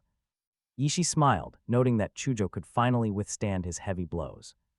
Chujo asked when Yishi had learned the secret Xuan Wang technique. Yishi replied that he had only been training with it for a month. Screams echoed outside. Chujo warned him that something was terribly wrong. Monster wave alarm blared, ordering immediate evacuation of students. As a student, Yishi had the right to flee first. Chujo urged him to head to the train station and escape. Yishi asked if Chujo was staying. Chujo pointed out Yishi's rare talent. With his potential, Yishi had to survive, but Yishi just scoffed. He asked since when Chujo had become so overly sentimental. Nearby, the brave Liu Qingsu told her mother she wanted to fight. Her mother, Qinlin, asked if she truly expected to survive. The city had barely 30,000 active martial artists to defend them. Adding volunteers only brought their numbers up to 50,000 fighters. Against a monster tsunami of this scale, they would be swallowed whole. Qinlin warned that this city could never stop a lord-class beast. Only grandmasters had a chance. Besides, Liu Qingsu's life belonged not only to herself but to their entire family. Still, the girl refused to hide. Any martial artist too terrified to face real monsters simply does not deserve to survive. Jinlin tells Hong they are abandoning the city. The worried woman immediately asks, what will happen to young Yishi? So Jinlin coldly orders a message sent to him. The boy must make his own choices. Meanwhile, right at the Swan Lake secret dimension, a fighter asks old Chen why he came when he is already in his 60s. Shouldn't he be taking his granddaughter to a safe shelter instead? Chen just scoffs. If old buddies like Zhang can fight here, why can't he? This stubborn old guard of fearless veterans charges right at the bloody monkey and its pack. Meanwhile, right outside the Swan Lake portal, heavy military forces prepare for the worst. Tanks and barricades seal off the area. This is the city's very last line of defense. The entire army is on high alert, ordered to hold the line at all costs. They cannot let a single beast enter. Reports show 60% of their forces, and every single martial arts master have already entered the secret dimension. Stationed at the absolute front lines, their sole objective is to scout this massive, terrifying beast wave. They must gauge the terrifying strength of the Lord and Overlord class monsters. A battered, bleeding warrior suddenly stumbles out before the panicked defensive line. Soldiers scream for a medic as the dying man gasps that he has a message. He desperately hands over a flash drive containing the grim truth of the frontline. It holds all the combat data and recording files from their detachment's desperate final stand. Mayor Honking anxiously asks where the rest of the vanguard went. The survivor weakly whispers that they are all dead, he is the only one left. He explains that an overwhelming, fast-moving wave of demonic beasts completely swallowed their unit. They left nothing behind, not even the broken bodies of his fallen comrades. He desperately warns them to stay away from the terrifying monkey with bloodshot eyes. Right on cue, massive boulders rain down on the city, hurled by that beast. Monsters are actively targeting their unfinished defensive walls to breach the perimeter. As the threat pours from the portal, the mayor orders tanks to fire to kill. He realizes that the enemies are not simply sending beasts, but are cleverly exhausting their defenses. Since when do these brainless monsters start using actual, coordinated military tactics? Commander Huang curses the beasts, wishing a swift, painful death upon them all. But the nightmare is just beginning as a second, heavier bombardment of rocks rains down. Boulders crush heavy military equipment and injure many soldiers nearby. Terrified soldiers scream that they are under direct, heavy assault and must take cover immediately. The actual ground invasion is now just a short distance away. Vicious, bloodthirsty beasts charge forward, completely wiping out every single living thing in their path. Then comes the horrifying realization: the falling stones are actually drop pods for beasts. They fly straight from the portal, directly into the city's rear lines. The city's mayor frantically screams that they cannot let a single stone hit the ground. We have to destroy this entire airborne landing force before they can even touch the ground. Gloating from afar, the red-eyed monkey sneers that humanity is completely finished. The merciless Beast King commands its endless armies to raze the entire city to absolute ash. With that, the beast tide surges forward with even more savage fury. Led by the giant ape, the monster horde slams into their heavy armor. Tanks fire nonstop, but their shells barely slow the horde down, and then a savior appears. Standing high on a building rooftop, our young hero quietly watches this absolute chaos unfold. He refused to let his city fall today. He had grown to love this place and would never allow mindless monsters to destroy the peaceful life he had fought so hard to build. He charged down, transforming into a massive beast as he ran. The young warrior decided to teach the monster a lesson. They fought well, destroying beasts in brutal combat. Brother Luo had already managed to destroy 5 demonic beasts. Kaisha laughed, saying Luan was bragging way too much after killing only a few weaklings, saying he should stay quiet, but the young man asked Chujo if he could defeat a Tier 3 beast alone, holding up its glowing blue core. Chujo was genuinely surprised to meet his students out here. Evacuation was not an option. He proudly added that their parents were martial arts masters fighting right on the front lines, so their children could not run away. Suddenly, a tank flew over Chujo's head. Luan shouted that danger above. Chujo ducked as it flew past. Honestly, are tanks flying now? Apparently, Kaisha explained that a Lord-class monster had thrown it, but how did it break through to their rear? Chujo urged everyone to remain calm. He noticed that the size and aura of this Lord Beast were different. Suddenly, the monkey beast was struck. The attacker was actually Yishi, who had fully transformed into a beast. The young man said it was time to test his teeth. Yishi pried open the giant monkey's mouth and said it smelled awful. How many people did it swallow? Our hero slammed the beast, telling it to go rinse its mouth. The other disciples panicked. Chujo calmed everyone down, identifying him as Yishi. Liuan was shocked. Was this beast really him? Chujo remarked that the city was safe with Yishi around. The giant beast then announced he would leave this spot to Chujo and the others while he went to help the military elsewhere. Yishi leaped high above the city buildings and carefully assessed the situation. The young warrior spotted the area where the most beasts had gathered. The military fired continuously, but the massive monster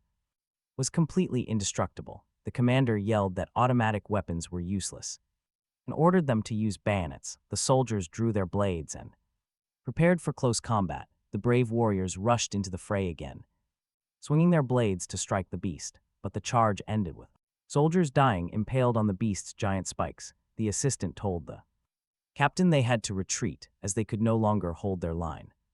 They were just ordinary soldiers and could never defeat these monsters. Absolutely no retreat, the commander stood his ground, declaring that they had to buy time for the masters, even if they all died. The soldiers, blades ready, desperately fought off both the beasts and the evil spirits. Suddenly, a massive blue beam shot down, striking the beast and piercing it completely. Thanks to that devastating strike, the monster dissolved. Instantly, swarms of smaller creatures rushed into the attack. They were utterly relentless, but Ishi, still in beast form, used his devastating abilities to methodically wipe out the surrounding monsters. Meanwhile, in another sector, the warriors were desperately waiting for reinforcements. A scout reported to the commander that Yishi had entered the young man was the top student in the city, but deadly beasts surrounded him. They pressed in from every direction. The commander knew he must survive. He couldn't let a bright future end here. They had to save him. Even if he was their ultimate hope, he was still just a child. So the squad leader gave the order, open fire and cover the student. Right on cue, a blinding blue laser blasted straight toward the giant monkey monster. The intense energy beam punched a massive, smoking hole clean through its skull. Blood painted the entire battlefield, leaving absolutely no survivors among the smaller beasts. The commander yelled for caution. A Lord-class beast was still breathing. Everyone braced for a brutal defense as battle cries echoed through the ruins. Soldiers roared that humanity would win today, sending every last demon to hell. Backup was coming. Suddenly, familiar walls erupted along the city outskirts. This heavy earth defense was the signature technique of Mayor Hanking himself. He explained that these walls were reinforced with raw, concentrated earth energy. However, they would only stall the horde. To end this, they had to kill the boss. Right on cue, a gigantic Lord-class beast lunged straight toward the mayor. Hanking quickly unleashed his signature defensive skill, absorbing the beast's direct strike. He glided backward through the air, creating enough space to dodge the next moves. Hanking noticed this level 4 Lord-class giant crocodile was actually the monkey's mount. Since the massive beast joined the fight, the monkey had clearly lost her cool. Knowing he had the upper hand, Hanking gathered more of his elemental power. He realized the Titan relied heavily on Earth-type attacks, which was incredibly predictable. He smiled, confident that his target was falling right into his clever trap. Now watch, he stood his ground, facing the colossal beast head-on. The beast towered over the broken city, but Hanking had planned for this. Having prepared for the crocodile beforehand, he safely evacuated his troops in time. Without that quick evacuation, the casualties would have been absolutely devastating. He mocked the beast, saying it might have survived if it stayed hidden. Since it only peeked its head out, he simply couldn't resist chopping it off. Still, Hanking had to admit this massive titan truly earned its kingly title. It could actually sprout sharp stone spikes all over its massive scaly body. The beast watched from the shadows. Hanking realized the trap, but too late. The crocodile clamped onto his head. The monkey laughed at his sheer stupidity. She mocked him, asking what he planned to do to her precious pet. Now she was going to crush his head to show how weak humanity was. Suddenly, a violent explosion rocked the battlefield, cutting her celebration short. Even with the sudden blast, she knew the city's strongest defenders were finished. With no powerful warriors left to stop her, she could easily destroy everything.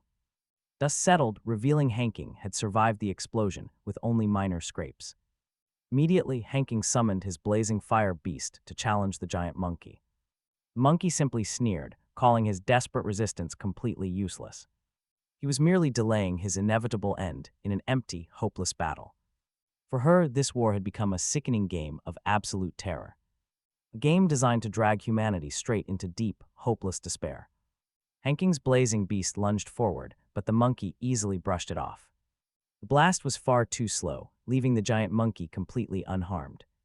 The monster stepped closer, demanding that the mayor kneel before her superior presence. She hated when lesser creatures dared look down on her, but Hanking did not flinch. She refused to bend. The beast wondered why this fragile human showed no fear. Did she truly think she was the smartest? She was just a conceited wild beast. Searing fire beams blasted the monkey as the mayor activated his unique abilities. The beast shrieked. Had this puny human actually lured her into a prearranged trap? Did he truly believe he could lock her underground? How incredibly naive, she scoffed. She claimed her opponent could never keep her locked up down there forever. The moment his strength began to fade, she would break free and destroy everything. Total destruction was promised, but Hanging calmly replied, this was no backup plan. This was a final tribute to humanity, a monument to their unbreakable courage. The beast froze, utterly baffled. Then the mayor suddenly reached deep into his chest. Pulling out his own heart, he revealed that a thermonuclear warhead was planted in the city. The detonator was wired directly into his pulse. If his heart stopped beating, it would explode. The monster sneered. The human was clearly bluffing, because no one would commit suicide. Who would throw their life away for such a thing? She claimed, laughing in disbelief. Hanging quietly admitted that he never had any intention of surviving this day. Addressing his citizens, he declared he was ready to give up everything for them. His life, his future, everything belonged to the city. He had done enough. With those final words, a massive thermonuclear blast ripped through the earth. A towering pillar of atomic fire punched straight through the sky, lighting up the horizon. Rising like a giant tombstone, it marked the end. The evacuated citizens watched from afar. They stood frozen in absolute, reverent silence. It was a send-off fit for a legend. Charred and broken, the monkey couldn't believe a mere human had almost killed her. She survived, but only barely, a mangled, smoking remnant of her former self. Furious, she swore to slaughter every single citizen and erase all of humanity. First, she would retreat to the dimension of sin to heal her shattered body. Once her strength returned, she would strike again, but then a cold voice spoke behind her. Where did she think she was going? She whirled around and froze in pure terror. Standing there was a towering, monstrous figure she recognized immediately from the battlefield. Humanity's absolute monster stood right there, and she instantly regretted her delay.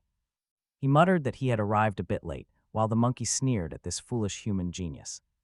Rather than hiding away in his burrow, the genius had actually chosen to stand and fight.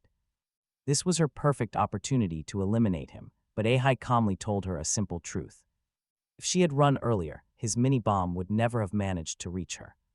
But since she decided to stay and die, Ahai fully charged his destructive blue beam. Unleashing the energy, a colossal explosion rocked the very outskirts of the city. A blinding flash lit the sky. Witnesses gasped, thinking another nuke had just detonated. They wondered if this was another trap left behind by their brave mayor.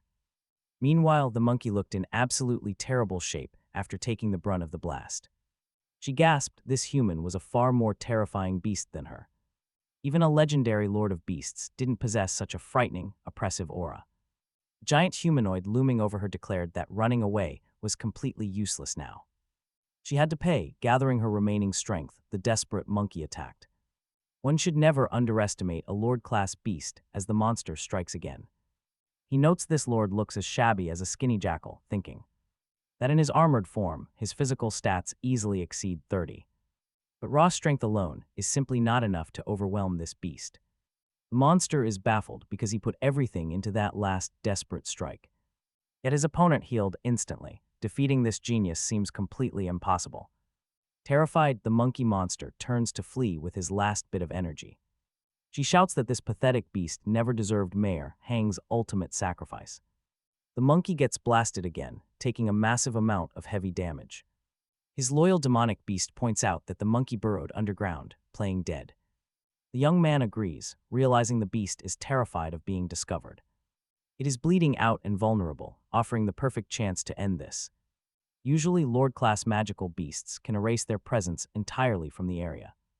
He cannot help but think that if he found this beast sooner, maybe Mayor Hang would still be alive, but regret will not heal them. With limited skills, even the faintest life signature of the monster is visible. Soon enough, the young man's demonic beast successfully pinpoints the coward's location. The monkey curses, knowing he was only steps away from escaping. He would have reached the dimension of sin if not for the trap. Everything would be different, but his loyal beast growls that this is retribution. This is the price for insulting Mayor Hang's memory, promising agonizing regret. The cornered beast snaps back, telling his opponent not to get cocky. He calls the boy a pathetic, insignificant insect, roaring with final madness. He will ignite his demonic core to drag them both straight to hell. She watches from afar, declaring this final, desperate struggle is his absolute limit. This is the end, but suddenly, the young man grips his head in agony. His thoughts scramble instantly as a brutal psychic assault strikes his mind. He gasps in shock, wondering if another powerful master is lurking nearby. A cold, mocking voice echoes in his ears. You cannot escape. In an instant, grotesque arms begin sprouting directly from his joints. The phantom limbs bind his movement, freezing him in place. He still struggles toward the gateway anyway, dragging the heavy weight. The grasping hands crawl up to cover his eyes, completely blinding him. Panic sets in as he wonders where this terrifying, godlike pressure originates. Could another Lord-class beast be lurking? Spectral fingers force his eyes open. A wild flame dances in his pupils as the young man thinks. He thought he severed the giant humanoid's hearing, but a scream penetrates. The sound pierces directly into his brain while she vows to take action. She vows that this mass murderer will never get away as the giant. Humanoid screams in fury, unleashing another massive wave of demonic energy. He declares this is his absolute masterpiece, a devastating nuclear strike. Hoping the beast enjoys this blast as the anxious townsfolk watch. They believe Mayor Hang's plan worked as the secret dimensional rift explodes. Monsters turn absolutely feral, but they refuse to waste Hang's sacrifice.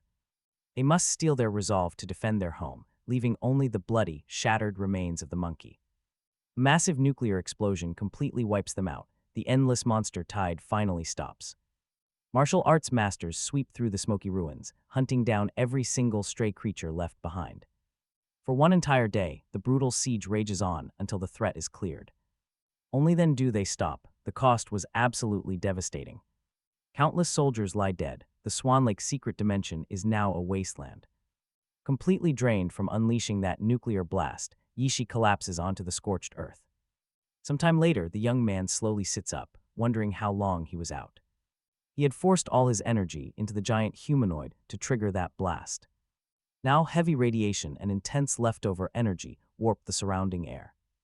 Yishi looks around. The aftermath of this battle is completely terrifying. The city mayor had charged in, luring the giant monkey into the blast zone. That sacrifice gave Yishi his only opening, a final chance. He triggered the self-destruct sequence, vaporizing the monster before it could escape. His infinite monster gene is incredibly strong, but it struggles against a Lord-class beast. This victory was pure luck, an absolute miracle, and he knows it. Still, given enough time, he can reach the peak of the Shia kingdom. But recovering inside this dimension is agonizingly slow, and time is running out. Who knows when he will get another chance to absorb a powerful new gene. His best bet is finding compatible plant-type magic cores as fast as possible. Then there is the Shun Huang martial arts system, a high-level cultivation path. He cannot help but wonder if some hidden force brought him here for a reason. 1 month later, the nightmare spreads. A golden monument now honors the fallen mayor. But the war is far from over. 18 cities were attacked, and 12 completely fell. High-risk secret dimensions are tearing open, swallowing up entire cities in an instant. Impenetrable gray mist, the entire city is completely swallowed. Great Dragon, the national organization, deploys top-tier masters to investigate. This invasion is unusual, with a dangerous S-level dimension appearing. Even the nation's strongest protector is forced to make a stand. The state's top master, Fu Hongzhang, was pinned down at the border. He charged into the fallen city of Guanxin, fighting desperately for 8 brutal hours. He managed to rescue 2 survivors before succumbing to his mortal wounds. Now Guanxin is the 11th forbidden zone. Humanity is running out of options. If their strongest protector can fall, is there any hope left? Yishi realizes he cannot just sit around. He immediately contacts Miss Chin for help. She questions him on the phone, asking if he wants the last 2 Lu family skills. Hearing her voice, Yishi wonders if that is how he truly appears to Qinlan. He politely clears things up, telling her he is calling for a different reason. He needs her assistance to secure several high-quality, Lord-class plant magic cores. Miss Chin points out that plant-type magical beasts are exceptionally rare. Lord-class cores are incredibly expensive. His request is far from modest. She asks what he can possibly offer her in exchange for such a prize. Yishi points out that the upcoming Hadu University freshman exam takes place inside a secret dimension. He proposes teaming up with her daughter, Qing Zhu, and guaranteeing her the top spot. Miss Chin warns him that he is vastly underestimating geniuses from other provinces. Her daughter's strength is merely average, making first place a far-off dream.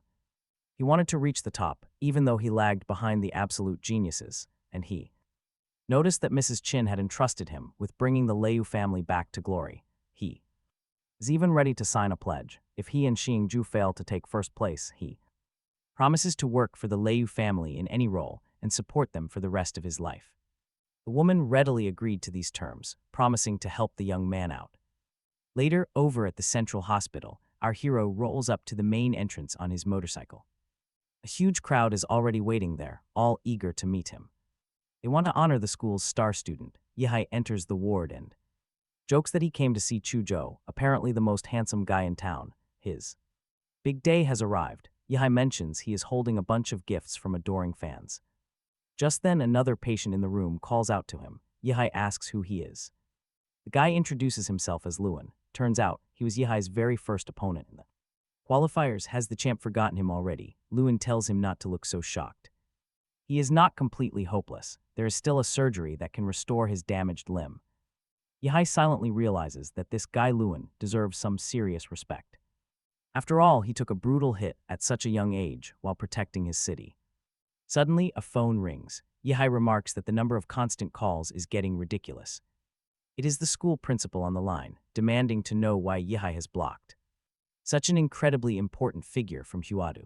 Yihai calmly promises to unblock the number right away. Sure enough, the phone buzzes again. This time it is Wang Tao from the official admissions committee over at Huadu University. He explains that the upcoming school year is starting a whole month early.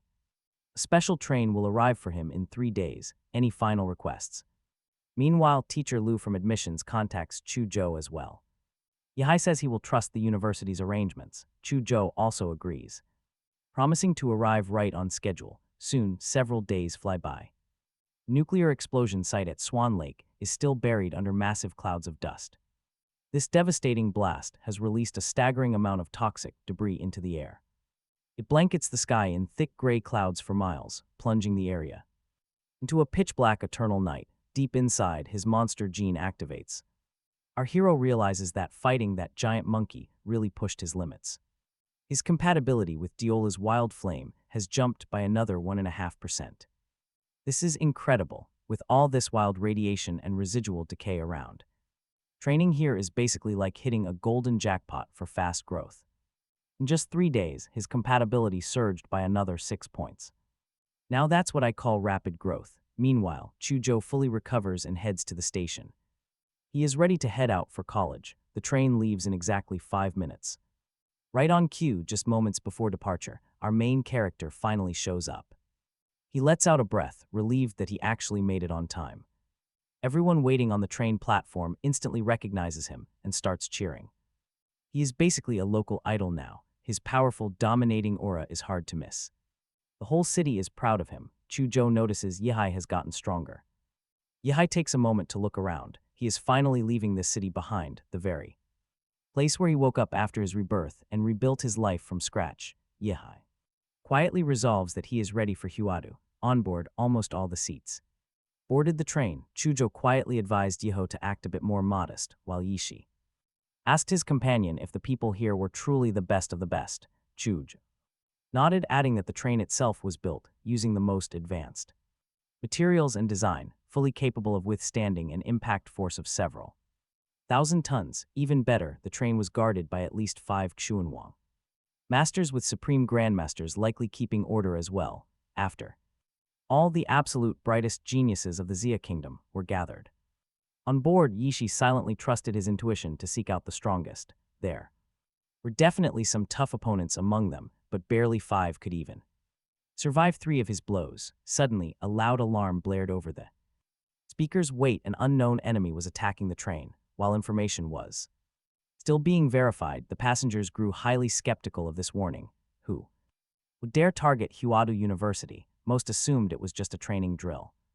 Shu drew his weapon, asking Yishi what he made of this. The young man admitted he was just annoyed. After days of brutal training, he only wanted to rest. Yeho stood up from his seat, suggesting that they go see what was going on. Right then, a heavily injured young man stumbled into the carriage. Yishi demanded to know what happened. Recognizing him as the first-year student Zhou Jingxian, he breathlessly warned that enemies had already taken over the first 3 carriages. The Invaders use strange abilities to trap people inside an isolated space, ensuring the brutal fallout of the battle stayed hidden from the outside world. The vicious attackers were hunting down absolutely everyone, almost all. The instructors were already dead, meaning they had to run immediately. This was no simple training drill. One passenger demanded to know if there was any proof of actual danger ahead, questioning why this guy was the sole survivor. His allies in the other carriages were powerful enough to be the top freshmen. The speaker was Yan Yong, who insisted he refused to believe his friends were trapped. Several others agreed with his logic, voicing their own doubts. So Yan Yong decided he would personally head up there to check. Fu Hongsheng continued to plead, warning them that it was suicidal. The Yishi realized something was completely off here, and honestly, he was right.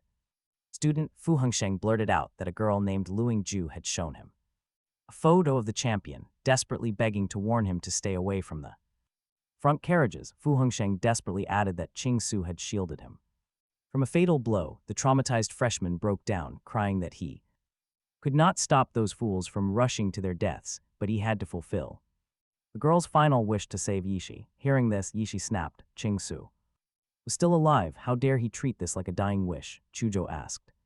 If Yishi was truly set on heading into danger, Yishi replied that he had promised her family. Fu Hongsheng blocked the exit, screaming that he would not let him pass. Yishi frowned, genuinely shocked that someone this weak even enrolled in the academy. Fu Hongsheng cried out that he only wanted to save them from their own doom, but Yishi simply punched him in the gut, telling him to shut up. Clenching his stomach, Fu Hongsheng realized their strengths were on completely different levels. Apologizing, he offered Yishi a spiritual essence pill. Yiho then opened.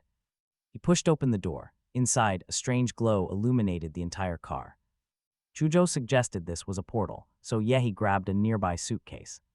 He tossed it right inside to see what would happen. It vanished instantly. The suitcase was gone. Yehi thought there was absolutely no reaction at all. Even his sensory field couldn't detect anything inside. It was completely silent.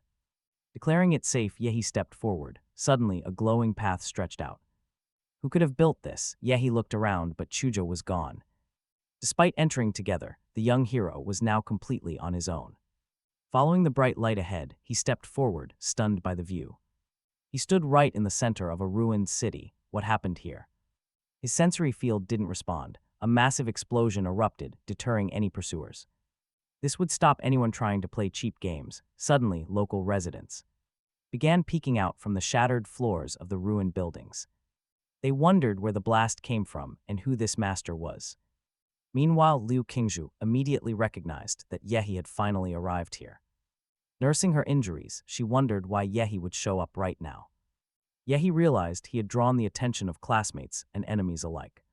Suddenly, a pig-headed beast carrying a heavy sword lunged from the shadows. Yehi easily countered, claiming he would rip that ugly mask right off.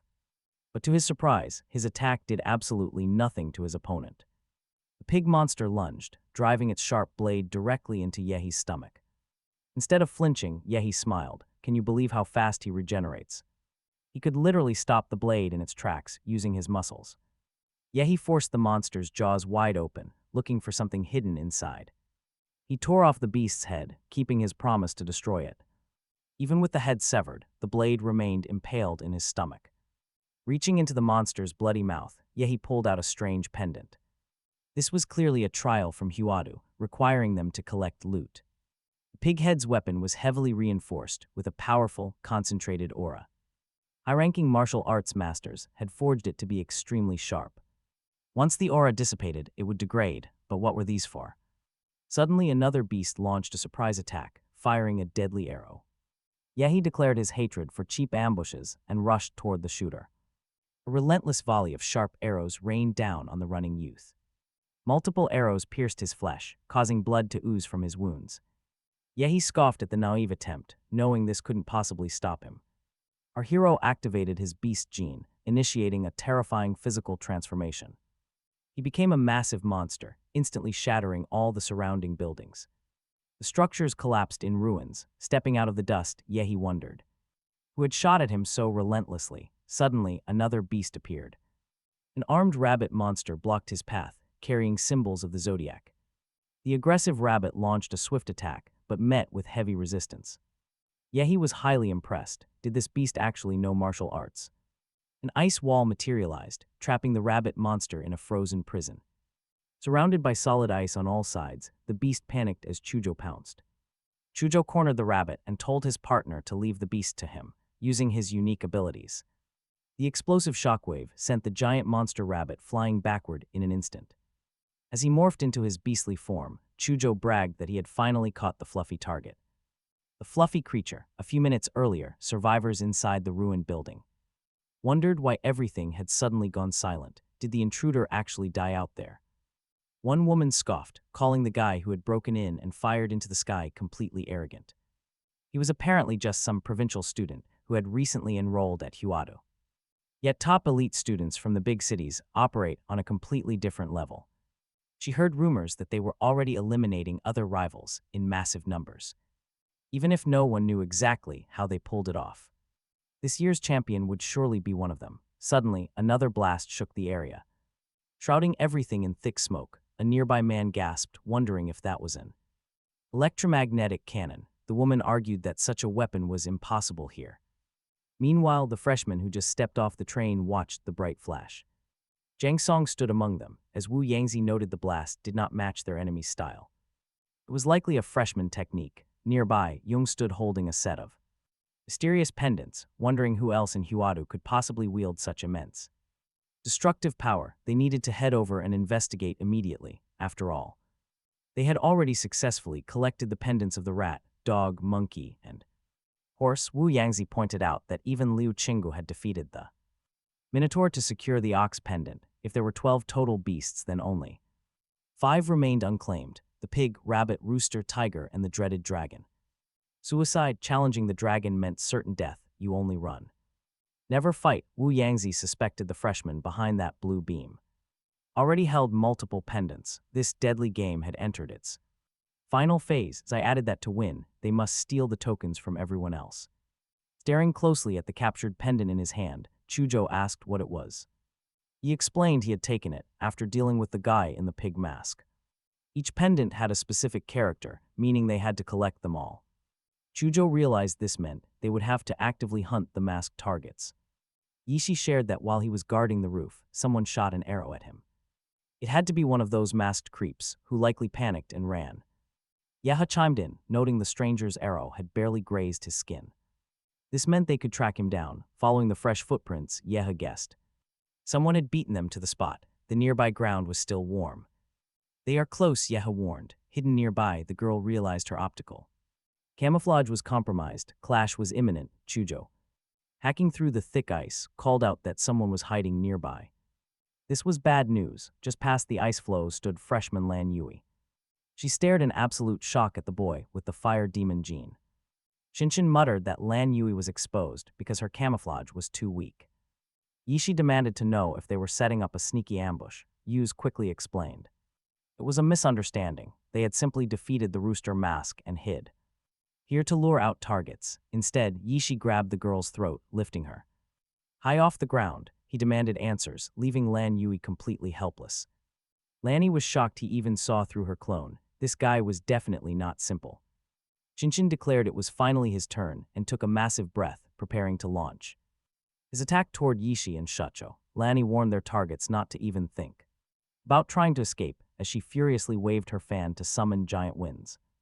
Shinshin grinned, boasting that was just the start, before adding a burst of flame.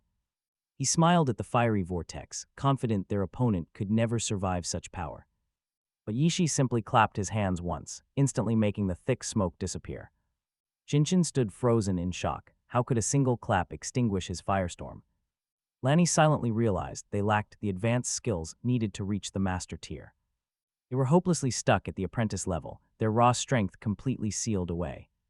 Even though the elite students of Huadu had higher potential, they remained trapped. She stared in horror, realizing this terrifying opponent was no ordinary academy freshman. In her sheer panic, she completely forgot about the danger beneath her feet. Her legs were already frozen solid inside thick ice. Lanny knew right then that, even with Shinshin fighting by her side, defeating this youth was totally impossible.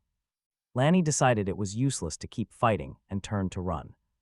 But Yishi was faster, grabbing her leg and slamming her hard onto the dirt. She desperately struggled and broke free, but her moves caught his attention. Yishi recognized the legendary secret technique of Zun Huang and immediately acted. He unleashed his fearsome blood demons, coldly warning her that escape was impossible now. Lanny found herself totally paralyzed and could only watch as Yishi laughed at her. He mocked her helpless state, telling her she had no choice but to surrender. Clutching her 2 tokens, Lanny formally admitted defeat and offered them to him. Yishi smirked, noting she would have saved herself a lot of pain by cooperating. Now he demanded that she tell him everything she knew about this exam. Lanny explained that passing the test required gathering 12 of these precious pendants. She revealed the names of the strongest freshmen, warning him they were favorites. To save her own skin, Lanny offered to lead him straight to them. She knew she could not win, but she could easily trigger a war. Yishi took her fan, telling her not to worry as they set off together. Elsewhere in the forest, Hu Yangse told his ally that Shinshin should be back. He warned that whoever won the duel would come to take their tokens next. But Jung was completely horrified when he stumbled upon Shinshin's shattered remains. Just minutes before, Shinshin had realized their opponent was a terrifying monster. He assumed Lanny was dead and feared the beast would track his mark. Spinning around, Shinshin had spotted another disciple, drawing a cold blade. He instantly recognized the elite dragon warrior approaching him with deadly intent. The dragon warrior quickly executed him, taking his 2 precious pendants. Meanwhile, Jung wondered why Shinshin fell so easily, but Z explained the dragon struck. The killer used flawless, efficient strikes, completely outmatching their deceased ally. Jung asked in absolute shock if the dragon belonged in the parking lot. Z explained that he had led 20 skilled men down there earlier, only to face the beast, with him being the sole survivor to escape. She still could not believe a single monster had slaughtered so many disciples. This was supposed to be a safe academy exam, but the blood looked horrifyingly real. With Shinshin's penance already stolen, they ask what to do next. He warns that the dragon might have already left the parking lot by meeting the conditions. To eliminate everyone wearing a mask, meaning the final boss can now remove all restrictions to act freely, just as ordinary mobs hunted freshmen. The dragon specifically targets anyone with a pendant. Yu warns that fighting this dragon is impossible. Therefore, they must steal the remaining pendants from everyone else. First, activating her wings, she declares that they must send out a signal to lure other pendant holders into a fight. Lu Qingzhu thought she was heading to Huadu University, but somehow ended up trapped in this eerie city where the dragon-masked killer slaughtered many freshmen, together. With the remaining survivors, they meet a teacher who claims he can only rescue one of them. But Lu Qingzhu knows she cannot just run away during this crisis. She has to warn Yishi and tell him not to get involved in this nightmare. She wonders if the fleeing students met Lihai, but she is too exhausted to search. Lihai should be safe unless he crosses paths with the deadly dragon. Suddenly, a nearby rustle makes her freeze. Has she been spotted? Too weak to run, she realizes the enemy has already locked onto her aura. They definitely want her pendant, and just like that, Yu Yangzi corners her. He realizes Lu Qingzhu holds the bull pendant. What a pleasant surprise. Noticing her move, Yu Yangzi assumes she wants to lure him into the dragon's underground parking lot, but her naive little plan is completely useless. The dragon is gone and the lot is empty. Yu Yangzi tells Cheng Tsung to wait. He flies up the building, declaring that Lu Qingzhu cannot escape his grasp. But suddenly, a dark silhouette appears ahead in the shadows. He mistakes the figure for the dragon itself, wondering why it is here instead of hunting pendant holders. If the dragon targets those with pendants, Yu Yangzi realizes he holds 4. That makes him the prime target, since the beast hunts the biggest hoarders first. But that massive ego might soon become his ultimate downfall. Suddenly, Yu Yangzi gets pulled into a bizarre, alternate pocket dimension. He realizes that simply locking eyes with the caster traps you inside this barrier. There is absolutely no escape, unless you can somehow defeat the master of the domain. To rally backup, Cheng Tsung decides to broadcast on the global voice chat. Shuzhou tells Yishi to back off and let him test his own strength. But Cheng Tsung scoffs, declaring that they will never manage to catch him. He swings his blade in a fierce attack, but Shuzhou blocks him. Defending with his ice sword, Shuzhou blocks as Cheng Tsung summons his beast to press the attack, sparking a brutal clash of swords. Dragon and tiger clash overhead while Yishi just watches, completely bored. Suddenly, Chung Tsung feels Yu Yangzi's aura, screaming desperately for help. Breaking off the fight, he states that urgent business requires his immediate attention. Otherwise, he would have gladly stayed to finish this battle to the end. But his opponent refuses to let him escape, charging right after him. He yells that after those arrogant words, there is no way he is letting him go. As something strikes from the dark, Yishi calmly admits he was the attacker. The opponent's constant screaming was simply too loud, so he had to shut him up. Was there a guy waiting to ambush him? Jen Sung tried fighting back but got eliminated after only 3 minutes. Yihai told him not to be upset since holding out for 3 minutes was actually pretty good. Meanwhile, Shin Chen got eliminated right after the very first blow, yet he just grabbed his opponent's weapon, saying it looked quite decent and he wanted to borrow it. Chuzhou noted that this opponent had no pendants on him but found something else instead. In Chuzhou's hand lay a constantly flashing device that was actively transmitting some kind of signal. Meanwhile, in a separate space, the badly wounded Wu Yangzi could barely even stand. He never imagined he would last so short a time. Wu Yangzi realized he had to expend every single relic brought back from those secret dimension ruins. If he could only pierce the heart directly, then he would seal its raw power and energy transfer. He even sacrificed his own arm, but he still failed, missing the target by just a few centimeters. He thought he had lost his very last chance to defeat the dragon. Then, the dragon finished him off by plunging a blade straight through his chest. Meanwhile, Kingsu desperately climbed the steps with only a few yards left before the roof. She knew that the dragon was truly terrifying, making that ugly bull look like nothing. Wu Yangzi would not last long. She might easily become the monster's next target. Kingsu realized that if she wanted to survive, she had to somehow get Yihai to come and save her. This was the tallest building around, so she could try firing a signal flare. The girl quickly activated her awakened demonic bird bloodline. Kingsu finally scrambled onto the roof but suddenly stumbled and fell, crying out in intense pain. She prayed that Yihai would receive her distress signal. Suddenly, Kingsu heard a strange sound and looked down. A man wearing a dragon mask was scaling the outer wall right toward her, leaving her completely stunned. How did he find her so fast? She had to send another signal and get far away from there. The dragon vaulted onto the roof, swinging his sword at her. But just then, Yihai leaped down on the beast from above, yelling that he had promised Qinlan to protect her daughter, and he never made empty promises. He told her that Jen Sung and Chuzhou were in East Alley, so Kingsu should head there immediately. He added that he would handle this dragon himself.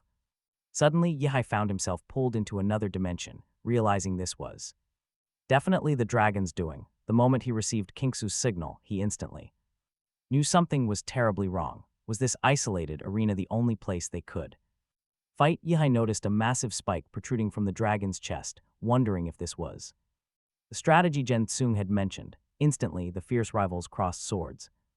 Yihai could feel that the dragon was incredibly fast, yet he was actually looking forward to a serious challenge. He transformed into a beastly state, shouting that he had finally met a worthy opponent. Still, he knew deep down that the dragon would be incredibly tough to bring down. Yihai decided to change his strategy, mocking his foe, saying that this invincible dragon was not so invincible after all. Struck hard, the beast lost its balance and flew backward, leaving Yihai surprised. Once the opponent's mask shattered, the creature's speed and strength surged significantly, turning the fight into a relentless offensive, refusing to let him catch even a single breath. During the clash, Yihai realized that his own blade had shattered, but he quickly found an insane way out. He blocked the next attack by catching the blade directly with his teeth, laughing mockingly as he Yishi locks his grip, grabbing his opponent's arm with a razor-sharp clawed palm. He warns him that this is far from over, switching directly to brutal fist fighting. As an expert in anatomy, Yishi knows exactly how to dismantle his foe. Ever since Wang's spike pierced the beast, the dragon's vital energy pathways were completely blocked. With its internal flow disrupted, Yishi starts landing heavy, dark energy strikes. Each strike targets critical acupuncture points, causing massive internal damage. Shaking the beast to its core, Yishi keeps his grip locked tight. He relentlessly batters the beast with his free hand, completely in control. He's fully confident the dragon won't be able to unleash its true power. Sure, the beast had a slight shot at victory when they first crossed paths. Even then, its chances were 30% at best. Yishi delivers another shattering punch. The impact sends the massive beast flying before it crashes heavily onto the ground. But he is not done. Yishi charges forward, keeping up the brutal momentum. The dragon plummets from the skyscraper, smashing right through the asphalt below. Yishi looks down, muttering that this legendary dragon is nothing but a weak worm. Suddenly, the beast's eyes glow. It raises its sword, desperately trying to fight back. Yishi simply bids his foe goodbye, ready to deliver the final strike. With a flash, the beast dissolves, leaving a glowing pendant in Yishi's hand. He decides it is finally time to end this deadly game once and for all. High above on the rooftop, the remaining students anxiously wait to see who survived. King Su mutters they never should have let Yishi face that monster alone. But Chujo counters, pointing out that they only would have gotten in his way. The injured girl agrees, then, out of nowhere, Yishi suddenly appears before them. He playfully asks what she is daydreaming about, then requests to borrow her bull pendant. Once he gathers every single pendant, he tries to arrange them in order. From rat to pig, he lines them up, but absolutely nothing happens. Chujo wonders if they got the order wrong, but Jung points out a flaw. Boss Dragon was mindless, simply hunting down anyone who held a key item. To solve the puzzle, they do not even need the dragon pendant at all. Once they set it aside, the mechanism triggers. Jung realizes they activated something massive. A colossal eye opens in the sky, plunging Yishi back into absolute darkness. When the light returns, all the students are back on the train, completely unharmed. Their memories are intact, leaving everyone utterly confused about how they survived. Suddenly, a loud announcement broadcasts that they have returned from the illusion. That whole nightmare was just an introductory exam for the brand new first-year students. Now they can finally breathe. During this exam, Yishi's squad secured the top spot. By gathering every single pendant, they achieved an absolutely stellar result. The entire train erupts into chatter as everyone eagerly swaps their crazy survival stories. Naturally, everyone is dying to know more about this legendary classmate, Yishi. Soon, a system notification alerts him that he broke every first-year record. For completely dominating the exam, Yishi is rewarded with a special gene draw. He silently prays the system will not cheat him with a trash reward this time. Instead of a basic D-rank option, Yishi gets incredibly lucky with a gold pull. It is a super rare card, featuring an incredibly advanced vampire lineage. Best of all, this form grants him the literal power to freeze time. Absolutely insane. Chung Tsung warns Yehei not to provoke this guy, especially since no hospitals are nearby. Too dangerous, but Yehei knows he did not just defeat the dragon. He obliterated it right after ONZ shares a new plan. He wants to start a new club, completely separate from the student council. He wants Yehei to join him and even offers to nominate him for president. Offering his hand, he explains that Yehei's massive strength can change things. This is a real chance to shatter old-school traditions. But Yehei refuses. He is a loner and wants no part in power struggles. Running a club or fighting the student council sounds like a total hassle. ONZ respects his decision and hands over a business card instead. He hopes they can work together later. Finally, the train pulls up. The city is just as massive as our young hero had always imagined. Crowds of students quickly pour out onto the platform. Staff direct the incoming freshmen toward the main campus exit. There, they find a flying vessel with a completely mind-blowing design. Students board in an orderly fashion. Meanwhile, Chinlin's warning echoes. She warned her daughter that an engagement is not a marriage, keep some distance. She cannot let him take advantage of her, warning her to protect herself. When Yehei gets close, Ching-Su blushes and asks what he is doing. People are watching. Yehei just wonders why they are continuing by plane. Ching-Su explains that the university is literally floating in the clouds. This is Huado, the city of heaven. Soon, the ship reaches the campus. Landing right on schedule, Yehei notices the massive electromagnetic barriers outside. They are clearly designed to keep demonic beasts far away. Stepping inside, even his own detection field shrinks from the pressure. Handouts begin at the exit, where students receive their passes.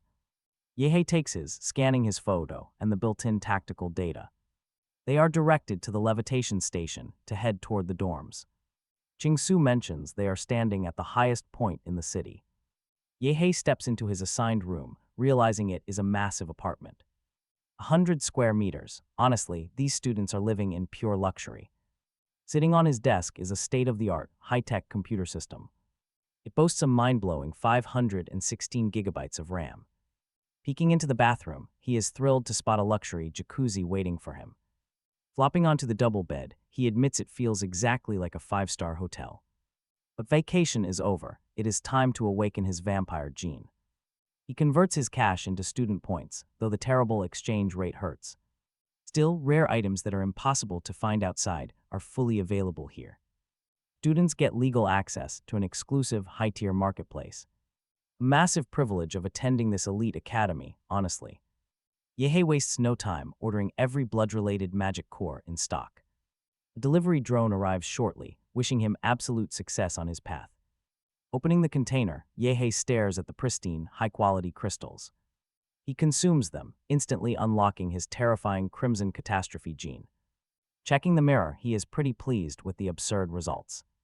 Opening his mouth, he realized his fangs had sharpened, while his nails had grown into deadly claws. Yehai had a wild idea. Without hesitating, he drove his claws straight into his own throat. Blood immediately sprayed out in violent torrents, painting the entire floor red.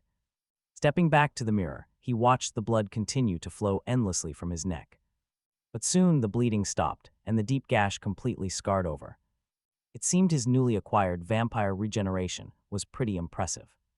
Yet the real prize was his ultimate new ability, Scarlet Catastrophe. In a society where martial arts ruled supreme, even student dorms had advanced training facilities. Entering one of these rooms, Yehai immediately activated the red combat dummy. He wanted the machine to strike him first, prompting him to transform into his monster state. Red roses bloomed across his head and shoulders as the intense sparring session kicked off. The floral beast landed relentless, heavy blows, but Yehai found the power behind them incredible. These strikes were genuinely powerful. Next, it was time to put his temporal powers to the test. Activating Scarlet Catastrophe, Yehai triggered a complete time stop. Everything instantly froze around him, but he quickly realized the freeze only lasted 5 seconds. Far from satisfied, he pushed himself deeper into a grueling training routine. His hard work quickly paid off. 5 seconds was merely the physical limit of his old body. But now those limits no longer applied to him. Soon, a new day dawned. After absorbing the vampire gene, Yehai realized he absolutely hated stepping out into the sunlight. While the sun wouldn't kill him, Chujo soon approached, asking if he'd heard about the big changes. Yehai had been fighting Rakuta all night, completely ignoring the rest of the world. Chujo explained that the academy was completely overhauling its traditional teaching curriculum this semester. They were introducing a brand new group mentoring program for all students. Under this system, students learn from a primary instructor while receiving specialized guidance from others. Hearing this, Yehai noted they would need to start looking for suitable mentors. Chujo laughed, pointing out that Yehai actually didn't need to look at all. The top tournament champion was allowed to choose any teacher they desired. Meanwhile, a massive crowd of students had already gathered inside the waiting area. They entered the testing hall in groups of 3, hoping a mentor would pick them. Yehai told Chujo to go ahead first while he took his time looking around the facility. Since he could choose his own master at any time, Yehai decided to slip away. Choosing a master felt pretty tedious. Suddenly, a strange scent hit him. It was the unmistakable smell of blood, and he immediately dashed toward the source. Normal blood wouldn't catch his attention, but this particular scent was completely different. It carried a terrifying, sinful aura that instantly sparked his internal destructive energy. Driven to locate the source, he followed the scent and spotted a young girl nearby. Strangely, this intense, bloody aura was radiating directly from her tiny body. She was quietly eating fast food, which makes you wonder if she is really that dangerous. Yehai figured he must have been mistaken until she suddenly addressed him. She asked if he had mastered the devil in the flesh, calling him a mere baby. He stood there in complete shock. How could she possibly know about that technique?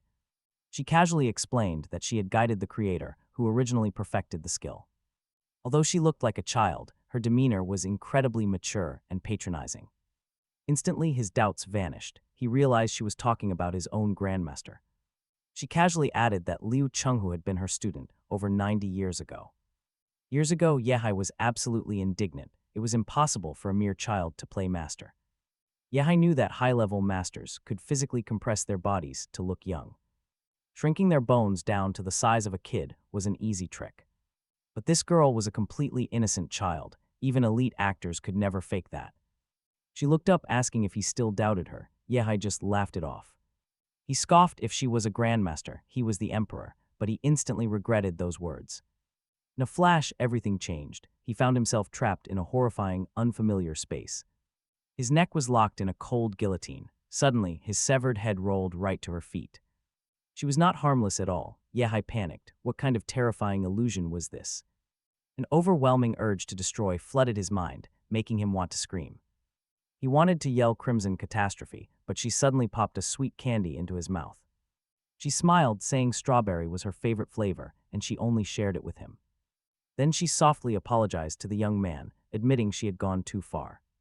She really did not want anyone finding out. Her free time was strictly limited now. It was pretty sad. Shaken, he asked who she really was. The kid looked up. She introduced herself as Gun Kai, an incredibly powerful grandmaster. Yehai immediately dropped to his knees. He knew right then that Gun Kai could unlock his true potential. A grandmaster of pure destruction, absolutely perfect, he looked up with determination. He begged her to officially accept him as her one and only disciple. Meanwhile, he had no idea the 5 powerful deans were acting as mentors this year. Getting picked by even one of them meant guaranteed success for any young martial artist. The excited freshmen had absolutely no clue that their entire trial was being broadcast live. The entire faculty of Huadu was watching their every single move from the shadows. Instructors carefully analyzed how each student reacted under immense pressure. They graded them on combat instinct, raw skill, and leadership. Every single performance against the masked attackers was heavily scrutinized. Yehai was the only student to score perfect marks across every category. But wait, that is not even what actually shocked the 5 powerful deans. They were completely stunned by his defeat of the hidden dragon boss. The instructor noted that Yehai did not even know who that was. That beast was a simulated model generated by a highly advanced supercomputer. It was built using the legendary data of a master from decades ago. Even the simulator could not replicate that man's true, overwhelming power. For over 100 years, absolutely no one had been able to beat his record. Defeating a virtual model of that legendary warrior proved Yehai possessed truly outstanding talent. This kid was guaranteed to reach master level, maybe even grandmaster. The deans had to contain their excitement and wait for him to choose. But then an assistant delivered some incredibly shocking news to the deans. Yehai chose a disgraced former professor who was now just a lowly assistant. He chose teacher Gun Kai. He ran up, grabbing her hand excitedly. He loudly declared that she was his new mentor, but Gun Kai frowned. She reminded him that she had already been expelled from the academy. He promised that if she accepted him, he would free her within 2 years. Gun Kai smiled and finally agreed. Yehai grinned, thinking his clever trick had worked perfectly. But before he could celebrate, the furious deans walked right up to him. Gong Qi warns that a group of meddling idlers has just arrived. The dean frowns. Did Gong Qi break her promise to avoid students?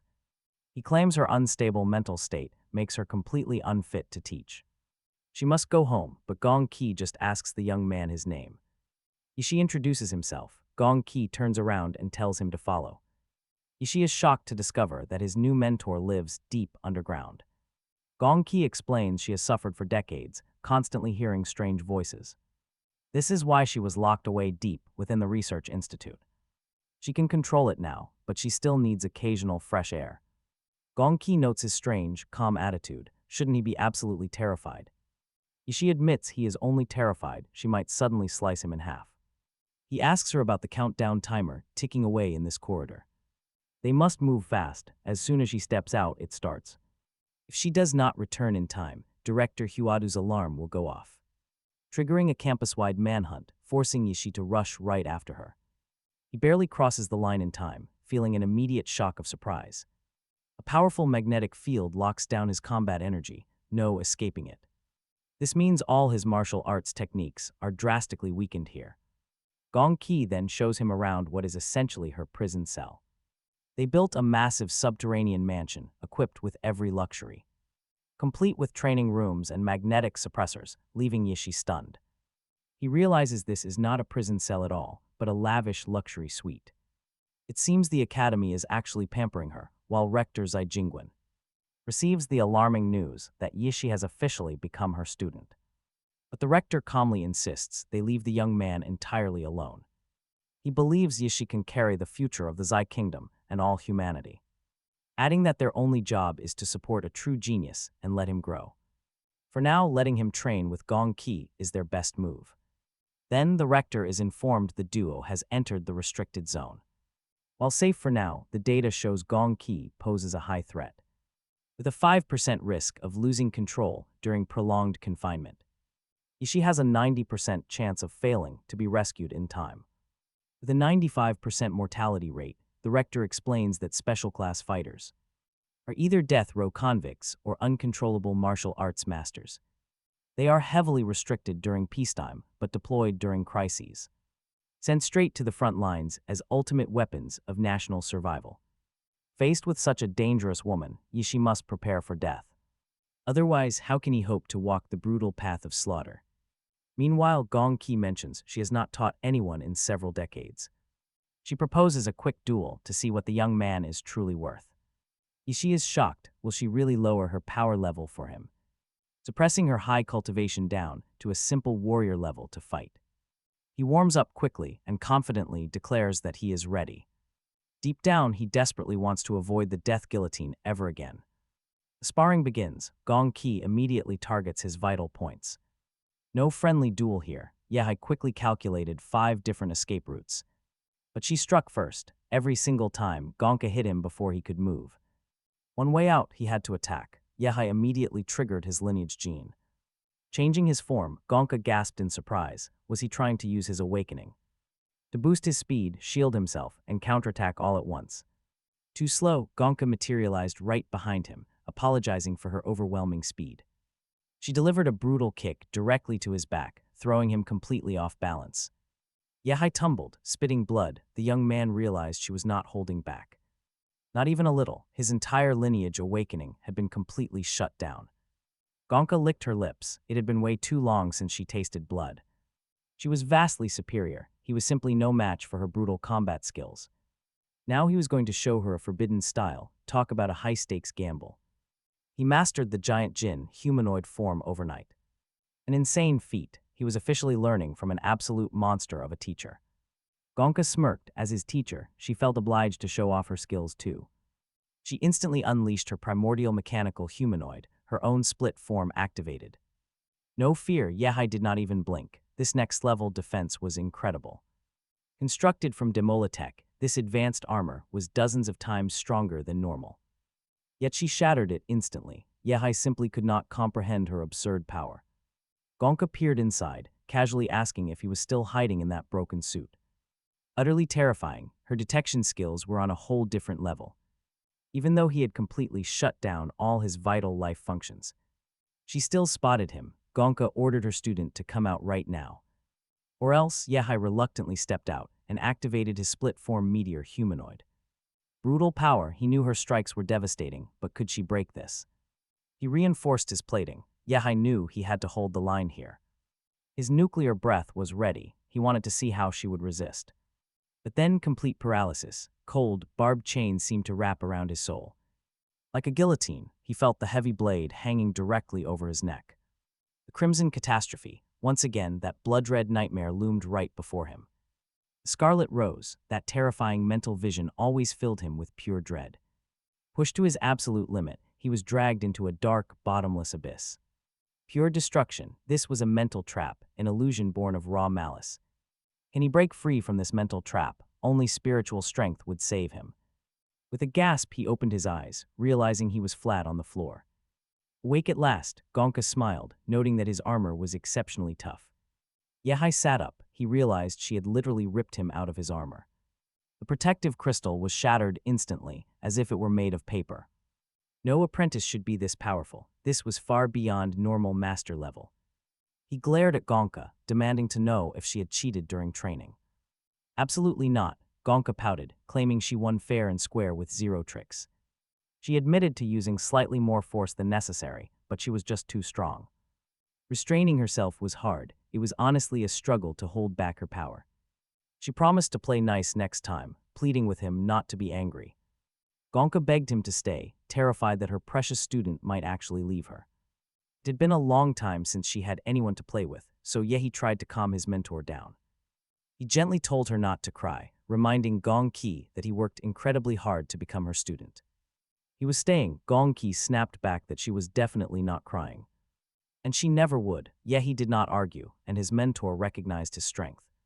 Of course, he was nowhere near her level yet, but compared to most young men, he was clearly a genius. They could begin training now, so she asked what he wanted. Yehi said he was highly interested in advanced techniques and secret strikes. He wanted to know how she successfully pierced the heavy armor on his arm. Gong Qi sighed. She said this concept is incredibly difficult to teach, only truly felt by cutting. Once you slice through enough things, you realize everything shares a perfect spot. There is always a perfect point for striking, along with a thread that can be easily severed. This is known as the thread of death. Her mentor's style was quite different from others. Take the dragon style, which also specializes in cutting. A dragon strike relies on sheer force. It brings overwhelming power and destructive sharpness, while her master's strike is different. It resembles a butcher's blade, incredibly precise, exceptionally clean, and absolutely flawless. But learning this would not be easy. She advised the boy to become a master first. Without a rock-solid combat foundation, the young man could never grasp her techniques. She then asked Yehi if he even knew the difference between student and master. It was not simply about training the physical body and developing the spirit. Unlike students, true martial arts masters possess an incredible gift called inner vision. This vision shifts their training from basic combat to highly detailed microscopic observation. With this skill, they gain complete awareness of their physical form. They can easily see their own meridians, pain points, and internal organs. Using combat energy, they strengthen themselves from within, pushing past physical limits. A powerful spirit always precedes a powerful body. Yehi was deeply impressed. He did not expect Gong Qi's martial wisdom to be so incredibly advanced. Talk about an upgrade. Yehi could already feel his mental attributes improving. This breakthrough would surely give him a massive advantage in the master realm. Gong Qi explained that high-tier combat techniques are strictly divided into 4 categories. Typically, students at standard vocational academies only learn basic, unranked skills. But even simple techniques have their benefits, mostly being extremely easy to use. These basic moves are easy to use, unlike elite techniques. Elite students start with Shunwang. Wei Tiangang techniques are literally sacred relics, mostly recovered from ancient ruins. They are hidden in secret dimensions, with fewer than 10 skills existing worldwide. Even at the prestigious Huadu University, only one such legendary skill exists.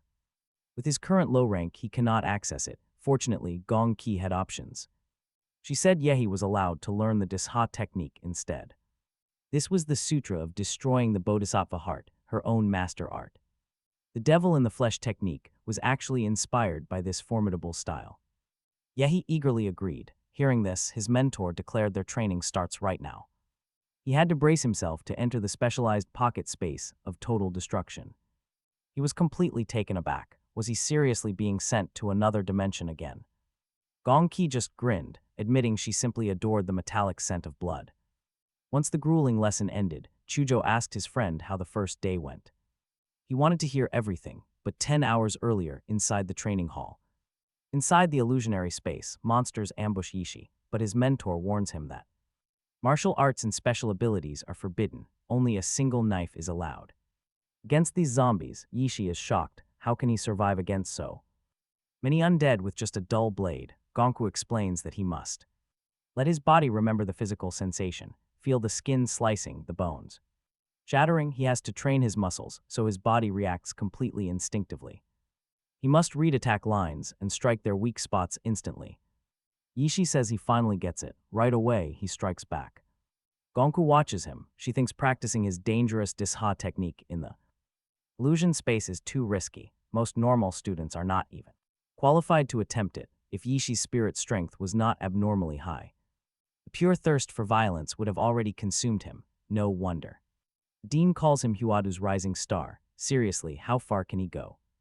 After training, Yishi takes a bath. Only 1 day passed, but he is already completely exhausted. No wonder this university is considered the country's best top school. Suddenly, Yishi receives a phone call from Qingsu, who says, Her mother just sent the items he requested. She adds her mother wants to thank him because his guidance got her first place in the freshman exams. Yishi offers to visit later, but she quickly replies there is no need. She will send everything by drone instead. Yishi then asks who her mentor is. The girl proudly replies it is Dean Bai. The dean noticed her massive potential and took her as a student. Ching Su asks who Yishi's master is. He decides not to mention that he turned down offers from 5 deans, otherwise she would definitely lose sleep. 6 months fly by. The first semester finally ends for the young freshman. This period is packed with wild events. At the start of the term, Wang founded the Dragon Blood Society and quickly gained massive influence among the freshmen, but once they return from their training camp, they face major friction with this elite group as the intense conflict between the Dragon Blood members and normal students worsens. Constant arguments break out. As a result, they lose far more than they win, causing their influence to rapidly decline. The most famous freshman is now Shang Jianyue. This star student topped the entrance exams at Huado. Nobody even remembers Yishi anymore. Honestly, can you believe he completely vanished over 3 months ago? His mentor explains that her every step floods him with pure battle energy.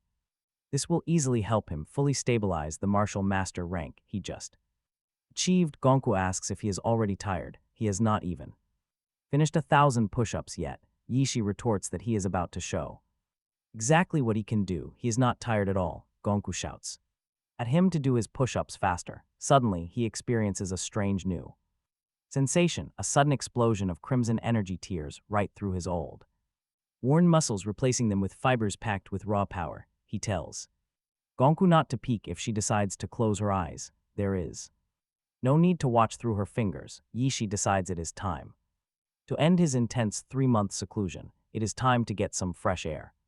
With tears streaming down her face, Gonka asked if her precious student would ever return to her.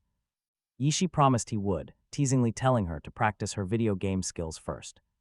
Stepping outside into the fresh, cool air, the young master realized with a sudden jolt that it had been 3 whole months since he last saw the sun. Even if he no longer liked the harsh sunlight, Yishi still missed it. It felt like an absolute eternity had passed. And trust me, he was not stepping out of seclusion just for a stroll. He had real, urgent business to handle first. Off-campus university assignments meant hunting down dangerous and highly wanted war criminals and exploring completely secret, mysterious dimensions. They also fought off waves of monsters and hostile foreign forces. Yishi decided it was finally the perfect moment to choose a challenging mission at the student activity center and visit an old friend. Shujo immediately smirked, saying Yishi had finally crawled out of his hole, joking that he had been waiting a long time. Shujo noticed that too. Months ago, his friend had advanced to the level of martial arts master. Meeting again after so long, Shujo closely inspected Yishi, but saw no obvious changes in his friend's aura or physique. Just how strong had he actually become now? 3 days ago, Shujo was invited to watch a special closed match featuring Shang Jianhai, representative of the first-year class, and Owen, vice-chairman of the Mighty Dragon Blood Society. Owen was defeated in just 10 minutes, with his opponent barely even trying to use his full power. Could Yishi actually compete? Just then, Lu Kingsu approached the 2 friends and nervously asked if she was late. She remembered her mother's strict advice that she and Yishi were officially considered a couple now. At university, they had to act like a couple. Lu Kingsu blushed with deep embarrassment, asking herself if she really had to do what married couples do. Yishi asked. But Yishi is completely oblivious, asking why she has not even said hello after 3 months. Naturally, she gets pretty annoyed at how dense he is, grumbling in frustration. Nearby, the giant display showed new off-campus missions and the successful students. Shujo noted he and Lu Kingsu had already completed 3 tasks, easily exceeding their requirements. They came here specifically to team up with Yishi. Lu Kingsu went ahead and explained what those 3 completed missions were about. Yishi calmly informed them he held a special pass. His mentor declared he could finally stand on his own 2 feet, meaning he now needed more challenging missions to hone his skills. With this pass, Yishi could choose any task level on campus, though his mentor warned him to absolutely avoid the 4th or 5th tiers due to many variables. Lu Kingsu asked where Yishi got the pass. Shujo also asked what his friend would actually choose, and Yishi replied that risk and reward go hand in hand, adding that if they constantly feared potential danger and always stayed cooped up in a sheltered environment, none of them would ever actually become legendary martial arts masters. He was leaning towards a third-level mission. His friends agreed, but at the reception desk, the clerk glared in sheer disbelief, asking if they knew an entire elite squad had already been completely wiped out there. Why did 3 mere freshmen want to take a dangerous third-level mission? They were clearly overestimating themselves, but Yishi quietly presented his special pass. Shocked, she said she would contact her superiors so they could finally figure out where this special pass had come from. After clarifying all the details, she offered a polite smile and wished them luck. She even praised their fierce fighting spirit before they prepared to head out. First, Yiho stopped by the mechanical and magical equipment department forge. There, he told the dean he had come to claim his first-place reward. Dean agreed, noting it was highly wise to choose a weapon over technology. Smiling, the dean showed him a masterpiece created specifically for the young man. The sword lacked any elemental attributes, but its energy conductivity was unmatched. It approached nearly 100%, forged from the legendary meteorite gold. This ultra-strong special alloy made it a top-tier divine blade of the highest class. Yiho closely appraised the massive saber, which was about 1.2 meters long. Its wide, flat, and unsharpened blade was filled with sparkling spots like a starry sky. This was the signature look of meteorite gold, complete with deep back notches. These notches increased its weight, making every single swing devastatingly powerful. For a firm grip, the hilt was wrapped in non-slip black leather. Gold threads were stitched in to help with the infusion of raw qi. Every strike would summon a howling wind and a sharp flash of blinding light. It was enough to make anyone freeze, and Yiho knew this blade was extraordinary. The balance was impeccable, fitting his hand perfectly as if made just for him. He wondered if this weapon could still adapt once he surpassed master level. Still, Yiho had to admit the university's master blacksmith was truly phenomenal. Later, Chujo reminded everyone that they had to keep their missions strictly confidential. Outwardly, they were just ordinary college students visiting for a simple internship. Yiho decided to immediately release his sensory field to scan the entire city. But he worried that their sudden presence might scare the local rats away. Exterminating them was easy, but hunting them down once they scattered would be painful. Chujo then suggested they first check out the university's designated lodging. Soon, a friendly local offered to drive them, asking where they were headed. As Yiho climbed in, he silently noted that their grand mission had officially begun. The old driver chuckled, pointing out that they looked like typical university students. Smiling, Yiho agreed, playing along by saying they were just visiting to have fun. Hearing that one of them was a local, the old man asked about his family. Yiho replied that his grandfather was Yiho Zhang, who had passed away years ago. Fortunately, our clever hero had thoroughly studied the local history before this trip. The person he claimed to be related to was actually a real local figure. The driver praised him, saying that remembering his roots would bring him great luck. The kind driver then dropped them off right at Yiho Zhang's old house. This rundown place was going to serve as their secret Huadu University base. He also warned that a grand triennial festival was starting in Lingue in 2 days. They absolutely had to attend it. Looking around, Chujo noted the house was abandoned. It had been empty for nearly 10 years and looked completely worn down. It needed a serious deep clean, but Yishi confidently claimed cleaning was his specialty. He immediately unleashed his unique skills to clean up the weeds and mosquitoes. Meanwhile, Chujo told the others to unpack while he set up the security perimeter. He set up hidden cameras outside, while Ching Su volunteered to inspect inside. She paused right at the dusty doorway, calling out for Yiho to come over. Peering into the room, they found a strange shrine, though its purpose remained a complete mystery. It had not been there before, and Yehai noted the shrine was made of wood. If it had stood here all along, the wood would have rotted long ago. A thick layer of dust covered it, but underneath it looked almost brand new, prompting Chudo to speak. He suspected someone brought the shrine here, openly admitting that he hated the creepy statue. Chudo suggested destroying it, but King Su urged Chingu not to make any hasty moves. It could hold a vital clue that needed examining, and Yehai quickly agreed with him. The terrified girl wondered what this maniac agreed to. King Su suggested a look. They had to see what lay beneath the cloth, so Chingu slowly lifted it. She jerked her hand back, seeing a glowing eye. He asked if something was wrong. Yehai instantly ordered Chudo to destroy the statue, and the young man immediately obeyed. He swung his sword, but pure shock instantly painted the faces of the group. A dark substance began oozing from the statue. What on earth was this slime? Yehai quickly activated Crimson Catastrophe, declaring that there was absolutely no escape. His Crimson Catastrophe grabbed the dark beast and hoisted it high as Yehai barked orders. He ordered Chudo to seal it immediately, while a terrified Chingu asked what it was. Yehai asked Chingu if she was okay, suspecting that the dark creature had infected her. With her infected by its darkness, he had to transfer some of his pure energy. The moment the energy flowed, Chingu felt her fear vanish, replaced by a soothing warmth. Yehai suggested that the strange anomaly inside Chingu was tied directly to the statue. This meant they had just taken their very first real step in this investigation. Yehai told his friends to stay behind and guard the seal carefully. They needed to watch for any changes while he went to handle another matter. Our hero had placed a tracking beacon on the driver. Now was the perfect time. The signal led to Linchi County's Jinshin Buddhist temple, where a monk opened the gates. He informed the elderly Lugan that the abbot was already waiting for him inside.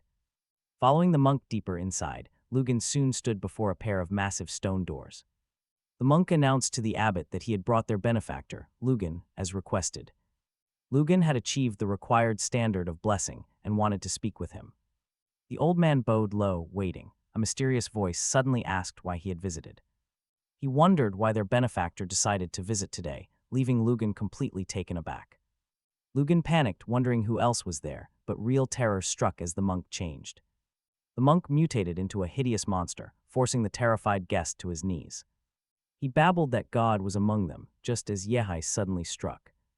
Yehai delivered a brutal kick to the monster's head, calling the creature pure filth. He was glad his Crimson Catastrophe barrier was active, otherwise his clothes would be ruined. That disgusting slime would never wash out. Watching this, the old man asked a question. He asked if Yehai was from the prestigious Lee family, but our hero was distracted. A massive Buddha statue began to shift, preparing to launch a deadly attack on Yehai. Yehai quickly summoned his Crimson Catastrophe and prepared to turn the tide of battle. He set his spatial ring to stealth mode, making himself completely invisible to his enemies. Next, he activated the powerful Starblade weapon he had acquired back at the university. He easily deflected the first wave of strikes, partially shattering the massive statue.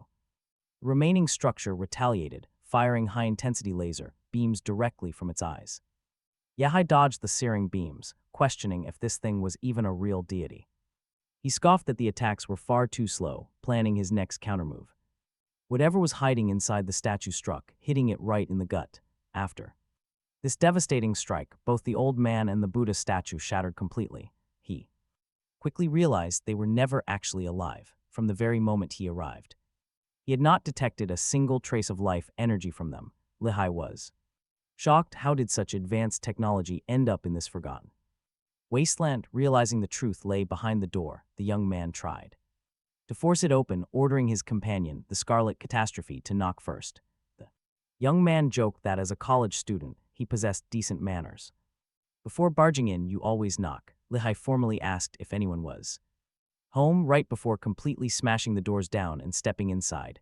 Leh instantly realized he had entered no ordinary hidden chamber, but a massive subterranean palace dominated by an enormous statue. Lehai announced that their guests had finally arrived, so why keep hiding away like a rat? A monk stepped out from behind the stone figure, claiming they had no beef with the young man. Lehai quietly mocked the machine, thinking it played its human role. A bit too seriously, glaring back, the mechanical monk studied the boy closely, warning that the young benefactor carried heavy, bloody sins on his soul. Lehai snapped, telling him to shut his annoying mouth. The guy noted the area looked like a sewer, branching into 18 dark tunnels. Could these be drainage grates? Suddenly, eerie glowing eyes emerged as Lehai drew his blade, realizing the underground space was crawling with bizarre, lizard-like monsters. Every single beast radiated a power level comparable to a low-tier master. Sharing identical energy signatures, it was almost as though they were mass-produced clones. Lehai figured these things were likely engineered biorobots. The young master swung his sword, unleashing the first form of his Shun Wang style. The great extermination technique erupted, slicing through the massive pack of biorobots. His summon watched in sheer awe. What kind of temple breeds these abominations? In a matter of seconds, the horde lay utterly decimated. Lehigh stood victoriously atop a mountain of mechanical carcasses, nearby a severed head. Glitch, still preaching about his heavy sins, annoyed the young warrior. Called out for the real mastermind to stop hiding. Suddenly, the giant statue grown to life, warning Lehigh that escape was impossible. This caught him off guard. Could this stone gargoyle actually transform? Meanwhile, internal warnings flashed. As a massive power overload spiked throughout the machine's central systems, its body began to dangerously overheat. Activating his genetic power, Lehigh's beast fully transformed and slammed into the mechanical giant. Lehigh grinned, shouting that he was far from done. As he drove a brutal knee strike home, another system warning went off.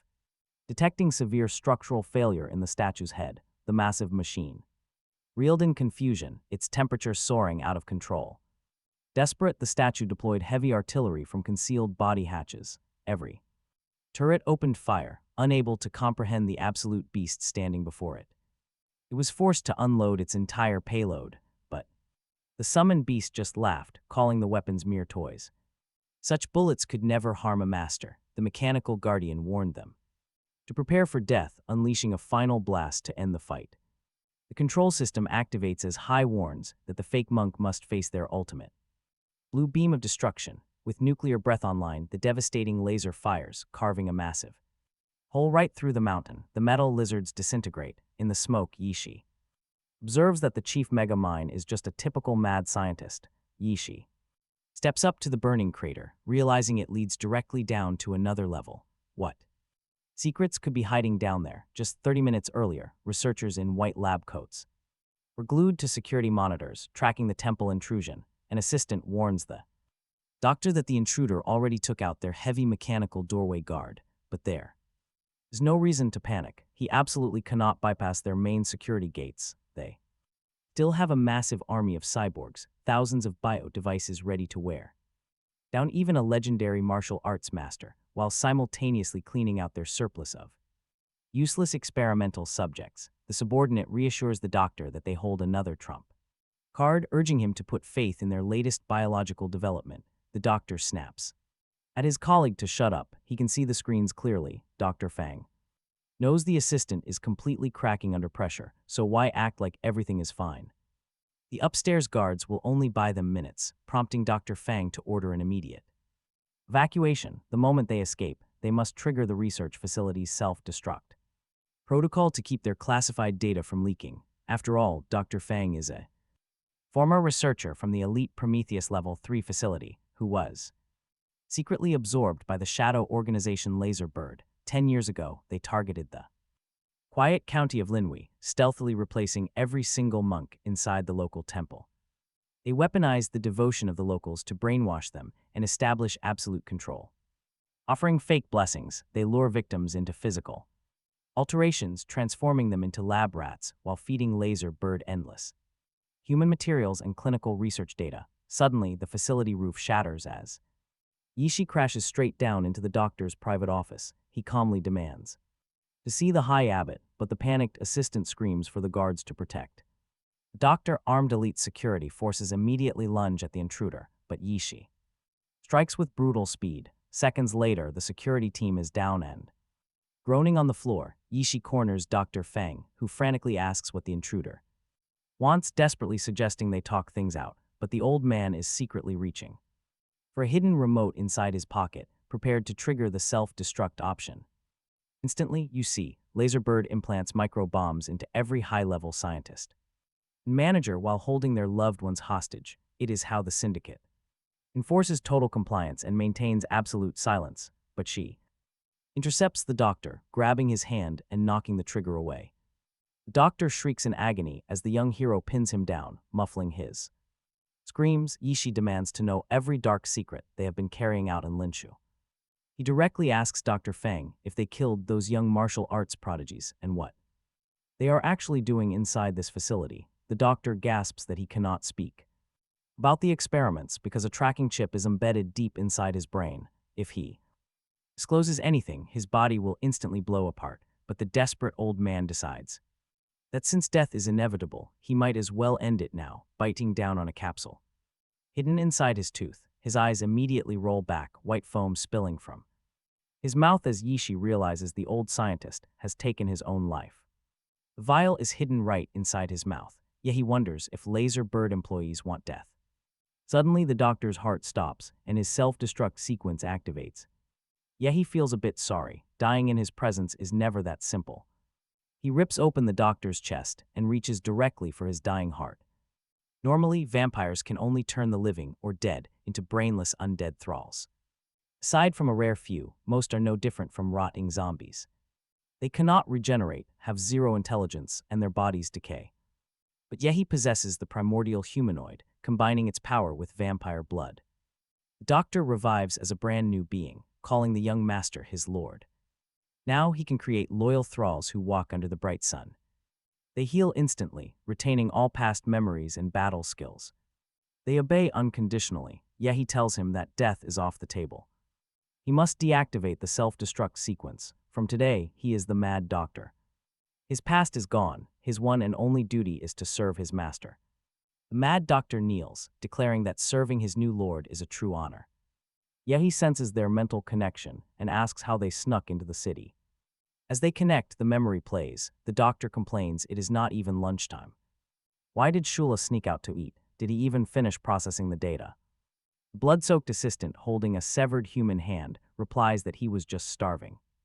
The doctor sighs, asking if they are eating raw meat again today. Chewing it is absolute torture, especially with human limbs sitting on his plate. The assistant explains that the locals sent these body parts as an offering. These 3 victims were outsiders, and their meat was supposedly very tender. The doctor is puzzled. Did these people fall asleep right in the hall? Some are still on their knees. The assistant asks if this is not perfect.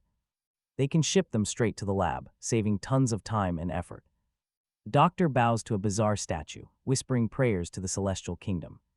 Suddenly, the doctor looks at his wrist, noticing a strange string of numbers. Is it some kind of numerical puzzle? The system reveals it is a code. It is a company password format, and a prompt appears on the screen. The monitor demands the document code, leaving the doctor completely frozen.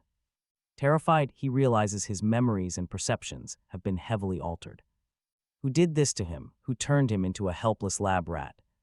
Only after seeing the files does he realize the code was left for him. He hoped that even with a warped mind, he could solve the mystery. He needed to decipher the code carved directly into his own flesh. Human meat, extreme fatigue, and a creepy clay statue. What dark force is pulling the strings? The celestial descent cult. She shudders, realizing the raw meat they ate was actually human flesh. It sounds like a typical cult, but the man reveals the terrifying truth. This was a secret laser bird facility, but the cult silently took over. They brainwashed everyone inside, turning them into mindless and obedient puppets. He adds that he has been in charge of Linder County for 8 long years. The Jin Shan Temple facility is ready, and biohumans are nearing mass production.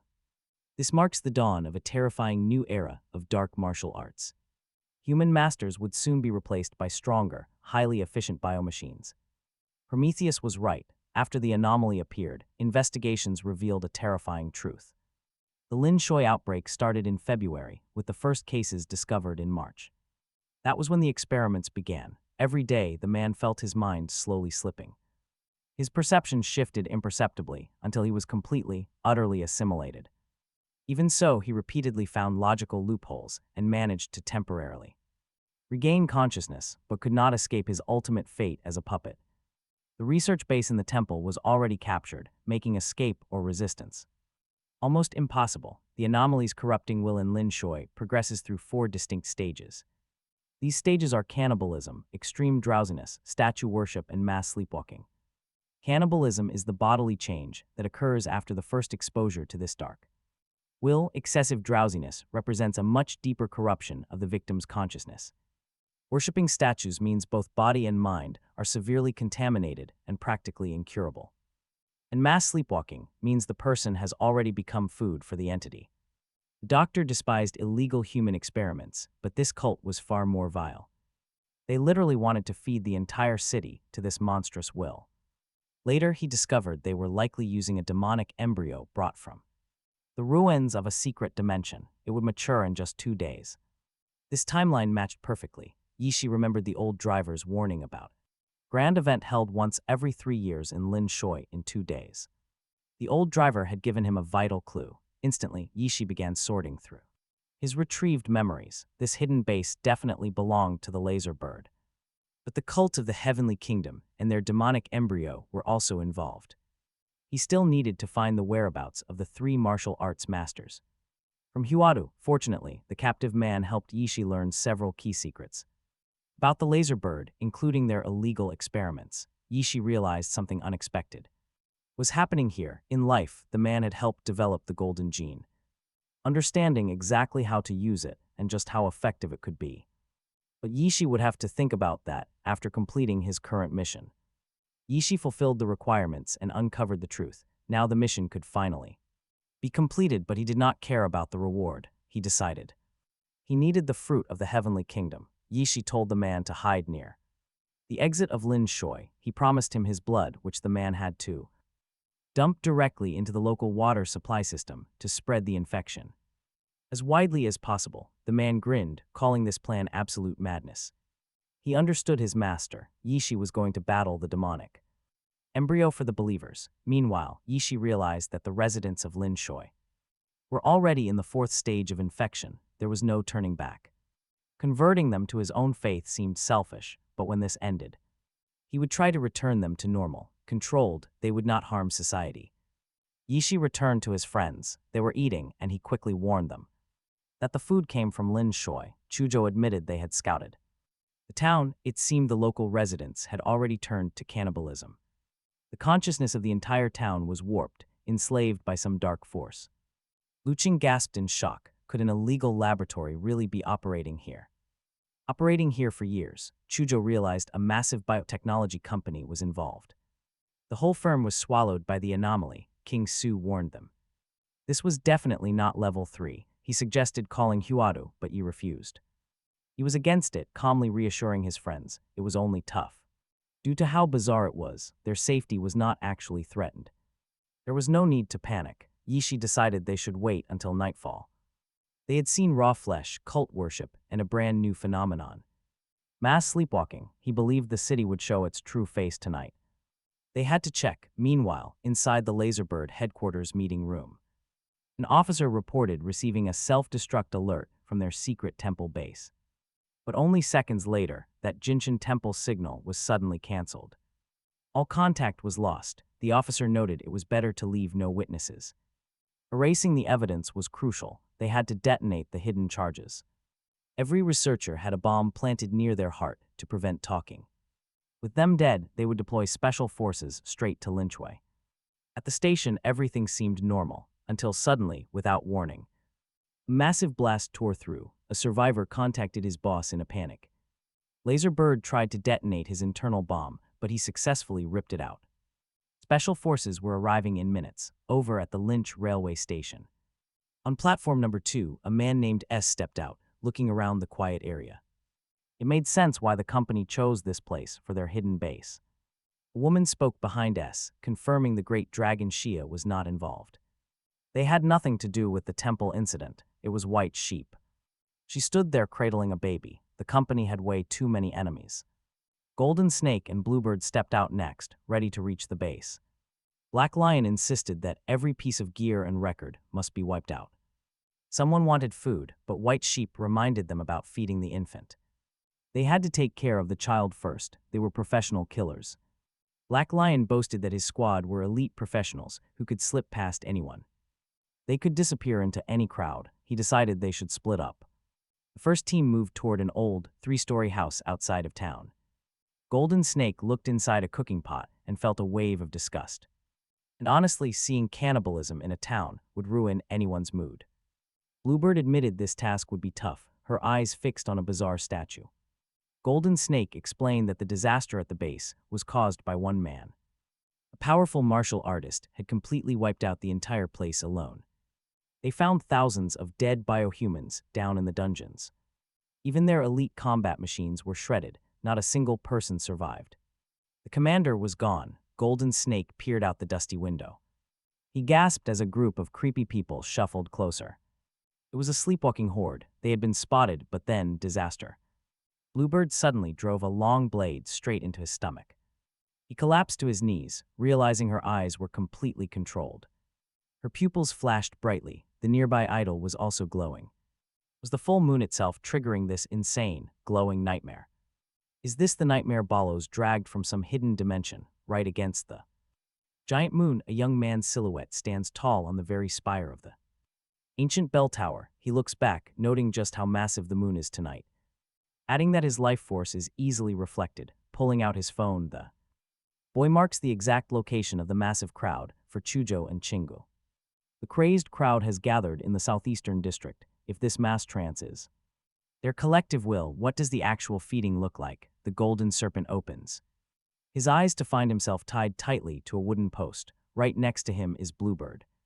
Surrounded by countless unclothed residents, their glowing eyes prove they are completely under control. Golden Serpent screams at the top of his lungs for Bluebird to wake up and break the trance. Desperate, he yells that he belongs to a powerful group, hoping they can negotiate, but talking to these mindless puppets is completely pointless. The boy quickly realizes they have been brainwashed to cast aside their humanity, turning into beasts in human skin, maybe even worse than beasts. These cultists feel nothing, no pain, no fear. Then a bell rings. Golden Serpent stares up at the massive moon as the sound rings out. Immediately, the crowd begins clawing and climbing over one another to reach the sky. A horrifying human tower rises toward the moon. Honestly, it is pure nightmare fuel. The brainwashed horde lifts both Golden Serpent and Bluebird to the very top. Meanwhile, Black Lion fails to establish contact with his scouts and senses trouble. He realizes the culprit who destroyed the temple has likely made their move. Something massive is clearly going down across the city, demanding immediate action. It is time to seize the initiative and take full control of this chaos. The squad of assassins steps outside and immediately stops dead in their tracks. Why is the moon so ridiculously massive? White Sheep points upward, urging them to look. A blinding, brilliant beam of lunar light is shooting directly down onto the streets. Black Lion is baffled. The Jingshan Temple incident is clearly not that simple. Their bosses definitely miscalculated this one. The assassins head straight toward the beam. This strange light is likely the reason their missing comrades are not responding. Suddenly, Black Lion senses a presence nearby and instantly hurls his dagger. The blade strikes an open umbrella with a loud clank, spinning harmlessly away. The intense beam hits a nearby wall, cracking the solid concrete on impact. Black Lion realizes they are facing a magical weapon and no ordinary target. Emerging from the shadows is a young girl holding the umbrella, demanding to know who they are. Sizing her up, the mercenary realizes she is definitely not a local. Could this girl be the elusive pest who single-handedly destroyed their temple? Sam roars out, these pests must be wiped out in 3 seconds. In a flash, Chujo leaps directly in front of the girl, sword drawn to protect her. Sam approaches Jingchu, sneering that it is a shame to destroy such beauty. He boasts about playing with her corpse, but Chujo immediately strikes back. Get lost, pervert. Chujo's sudden strike sends Sam flying far backward. Chujo quickly summons an ice wall, but Black Lion shatters it instantly with a skill. Warning his partner, he admits these opponents are elite martial arts masters. They must retreat immediately, and Jingchu quickly nods in agreement. Suddenly, Black Lion cuts off their escape route, stating they have only one choice left. Barely a second left, clutching sharp knives, the assassin managed to leap aside just as a massive blade plunged deep into the ground. That was close, the Black Lion thinks. Looking back, he spots Yehei. Is this newcomer teaming up with those other two? Yehei makes his intent crystal clear, declaring he is here to destroy these killers. Instantly, the Black Lion activates his skill, the art of the killer, 12 phantom bodies. Elusive, untouchable, the killer cannot even graze him as Yehei effortlessly slips away. Yehei summons Crimson Catastrophe, noting that even the protective chi of a master could withstand direct hits from tank shells, but it can still be shattered. Pointing out the 12 flawless clones standing right before him. Making it absolutely impossible to spot the real target, the young master prepares his strike. He launches a glowing energy spear directly at the Black Lion, the king of killers. The spear pierces his chest. The dreaded Black Lion crashes down, completely defeated. Yehei lifts the corpse by the head, whispering that it is best to act while the body is still warm. This blood will finally transform me from a student into a master. Squeezing every drop of blood from the body, Yehei smiles, not bad, now I have reached the 8th level of mastery. Witnessing this, S stands paralyzed with absolute shock. This kid had just obliterated their commander in a single second. White Sheep coldly notes that he even managed to draw out the blood. He is a literal monster, she declares. But get this, he is far from finished. Now comes the most entertaining part. Demonic flesh, a bloody puppet. Hearing the voice of his commander, the fallen black lion stirs. Rising back to his feet, he obeys. Seeing this, White Sheep quickly conjures up a new plan, hurling her own child high into the air. Instantly, the infant transforms into a massive monster. White Sheep orders the beast to block them. Sam screams that they must escape immediately, urging everyone to run. She yells at Chujo and Qingzu to cooperate with the demonic shadow to delay this biohuman, while he himself goes after the other two. Ready to fight, Chujo activates the awakening of his legendary ice demon dragon bloodline. Drawing his sword, the dragon warrior charges directly at the beast.